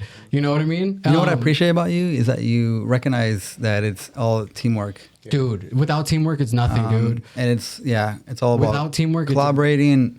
Like it's so insane and to being me. a team and just working together. I grew up playing. It's no fun just doing stuff by yourself and Right. I grew up playing sports, right? And it was all team sports. So that's the only way that I know how to like really like think. And that's where like I was told I was my best when I was doing something with a group, you know? So like I now as an adult think that way. Versus I was talking to 88 Thieves, 888 Thieves, and he was telling me that he played forward in soccer. I played midfielder, so I see the whole entire field. Versus his mindset is very goal oriented, and those are the difference. Which is why I asked you, like, did you play any sports? I played center mid. Center mid, which is the same thing that I do, right? Where I feel like you being a skateboarder, right? It's you and this object that can't speak back to you, right? The only thing that it responds to is your feet, right? And that's skateboarding. But with soccer, and especially center mid, you're dictating the speed of the game, how we fucking distribute everything else. So you see it more as a facilitator versus you're more of a like an attacker, like go-getter mindset, right? Which I can see through and through with everything that you've done with Filthy Beats and everything else. And then with you, I can see that like you work best when like you're able to do something like a song or a track or EP, an album, thinking of an event, and then be like, hey, can you guys help me do this do the other shit, you know? Like, but you're the one who comes up with the idea. And that's the kind of difference, if that makes sense. Not to like, Makes sense. It's not to like knock anyone down from any sort of position, but it's like, that's how you work best, you know? And that's fucking, it's so interesting to me. Like that aspect of it, because we all come with like our own perspectives, our own bullshit, our own whatever. And I just want to know, like, how can I best communicate with you, but also like, how can I best like set you up for success? You know, for the next thing, you know, like with you, if I'm like, hey, I actually know a venue that you should talk to and blah, blah, blah, blah. But with you, I'd be like, hey, I actually know this guy who runs a label that you might want to send something to. And those are the different conversations. For me, it could probably be either or. Right. But I'm open ear to anything. Right. But like, you have to see it, like I'm looking at it through my perspective, right? So that's how my head works. Is I see you, or maybe I want to see you as like an artist, you know? I'm just a regular human being. I know, but once again, like I'm a fan. I'm still like, you know, your friend and everything, and I want to be like, yo, like blah blah blah X, Y, and Z.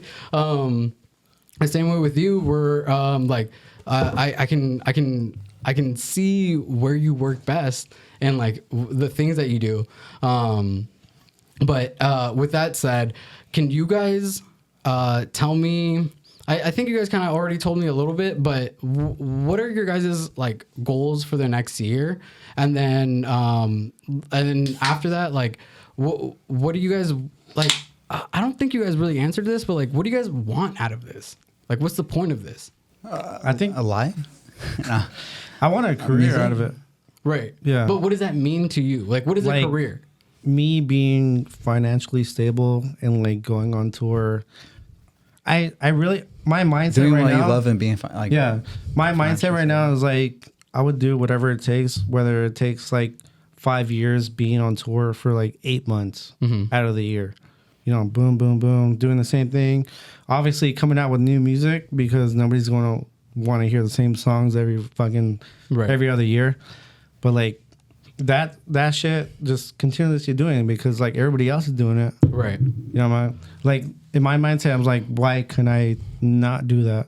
So, okay, question. You said something where like you said everyone else is doing this. But a lot of bigger artists are doing right, it. And this is just me psychoanalyzing one phrase of something that you said. But do you, when you say that, do you mean like when you think of it, you're just like, well, why can't I do this? Like, I can do this, and maybe I can even be better. Or it's like, well, maybe this is what I should be doing. Or is it a mixture of both? I think it's a mixture of both. Okay. Because like I feel like maybe 50% or less of the artists that go on tour, like when you see these people on tour, they're going on tour because of like an EP, right? Right. So it's like Mochak is going for whatever, right. And then just recently Sam Pancho. It's like it's a North American tour, right? There's actually no official. You know what I mean? Like it's just like edits that he's done. Yeah. And that's what he's famous for in right. in Northern California. Yeah. Or like northern, whatever. Yeah. North America. Like, yeah. But like I'm like, what? Like why can't I do that? Like why can I just for sure go on tour off like right? And I love that mindset. You know what I mean? Like that you should think that you should be able to do the same things that these other people are doing. Like let's because say you fuck with your own work. You know what I mean? And you have the work to stand on that, which is fucking like evident, and like no one can deny that. You know what I mean? Like you have people who like Sasha Rabati, you have people like Lenny Kaiser and the Martin Brothers and like blah blah blah backing you. You know what I mean? So it's not like you aren't like you aren't like other people, you know what I mean? Which is why like I get hyped to talk to you, especially in moments like this where I can really like be like, dude, like you're kind of doing it, you know? Like I've been at after parties with you where I was like, you're in a bag or two, you know, and I was like trying to have a podcast with you, you know, when it didn't make sense, and I can tell in your head you're just like kind of like, all right, dude, like, you know, just like wrap this up, and I can tell. Well, at that time, this guy is just a super humble guy. No, but that's what it is. It's because I'm stroking his dick in front of other people. Besides, like at that time, it's fucking 4 a.m. Exactly. You cannot talk to me. Like, but that's exactly like even what I mean. when there's a time and a place is what my point, right? Yeah. So like in moments like this, I can really be like, yo, the shit that you guys have done, right? Which is why we've held this interview for 3 months, you know, because I wanted you guys for the Christmas end of the year wrap up for a specific reason, is because you with everything that you've done with like Tall Doors, even with Filthy Beats and everything else, like within the year in itself. Is super impressive, you know. You really put in the hours to like physically be there, right? And then with you've physically done the hours to like produce and really like kind of like master your artistry, you know. Where a lot of people are still trying to master their personality, you know. And that's the difference, which is why I respect what you do a little more than other artists. And once again, it's not a shot, but it's the difference between knowing yourself and then knowing who you want to be. And I think you understand who you are, but you also understand how to portray who you think you are, because that's really hard. Especially in a time where you have to always constantly be online and do all this shit, you know? But like, once again, with that said, do you guys want to give, you know, you guys' final, event, like what you guys are going to do for the final year or part of the year? Are you guys going to be doing any events? Anything planned for the beginning of the year, 2023? Yeah, coming up, there's like a Tall Door Records and Houseology takeover of the main stage at 10:15 on January 13th. Sick. We're And that's doing that. Shipwreck opening or headlining, right? Yeah. Yeah. Hell yeah. And Shipwreck then- is sick, dude. Shipwreck has some sick ass edits. Some of them are kind of a little basic, but like for real. But like for the most part, their shit, I love bass shit, and they do a lot of like bass lines and all that shit. But that's fucking sick. And then Oh yeah, it's gonna be Chris Bender and Sato back to back, and then me and Gold Bear back to back for that, and then We also have another one. gonna look out for another show. January 20th. It's gonna be my release party on Taldor at Monarch. So it's gonna be me, Ricky, Bobby, Ampersand, and Alexander. And then upstairs it's gonna be Magic Mila, Mama J, and then Lena. sick. So January 20th. I believe that's a Friday. Yeah, Friday. Friday. It's gonna be a Friday. At Monarch. All right, Yeah. dope. We will drop all the links under in the description and everything. But once again, thank you guys. Thank you everyone for listening. Don't forget to please like, comment, and subscribe. It really, really helps us in the algorithm. And alongside, just make sure to follow these two. They have been in the game for a minute, and they've really been putting in the hours. So go ahead and follow them. All of their links will be posted down below. And then once again, I want to give a huge shout out to our sponsor, Liquid Death. You can find them at www.liquiddeath.com. And you can go to your local convenience store and everything else. Matt, any final words? No, man. It was a good podcast, man. Hell yeah. Dude, this was so much fun. And yeah, I just want to say peace out to everyone. Merry Christmas. Happy holidays. Happy New Year. Happy New Year to everyone. Happy Kwanzaa. Just whatever you Happy celebrate. Hanukkah. Yeah, Hanukkah, Kwanzaa, Christmas, fucking whatever it is. Shout out to whatever that is. Also, shout out to Argentina for winning the World Cup. Damn. Already, huh? Shout out to Messi. That goal that you scored was He just jinxed amazing. it. He just jinxed it. Nah, hell did no, jinx it. dude. I just went to France not long ago. Nah. I love French people. He was but- going for Portugal. I love- So now Yeah, but I love French people. He Yeah. just jinxed it for Argentina. Nah. There's no way that Messi isn't gonna win it. So shout out to you, my guy. You're the GOAT, and I fucking always have loved you. More hashtag Messi. yeah. Thank you, everyone, and peace. Peace. Later. Dope.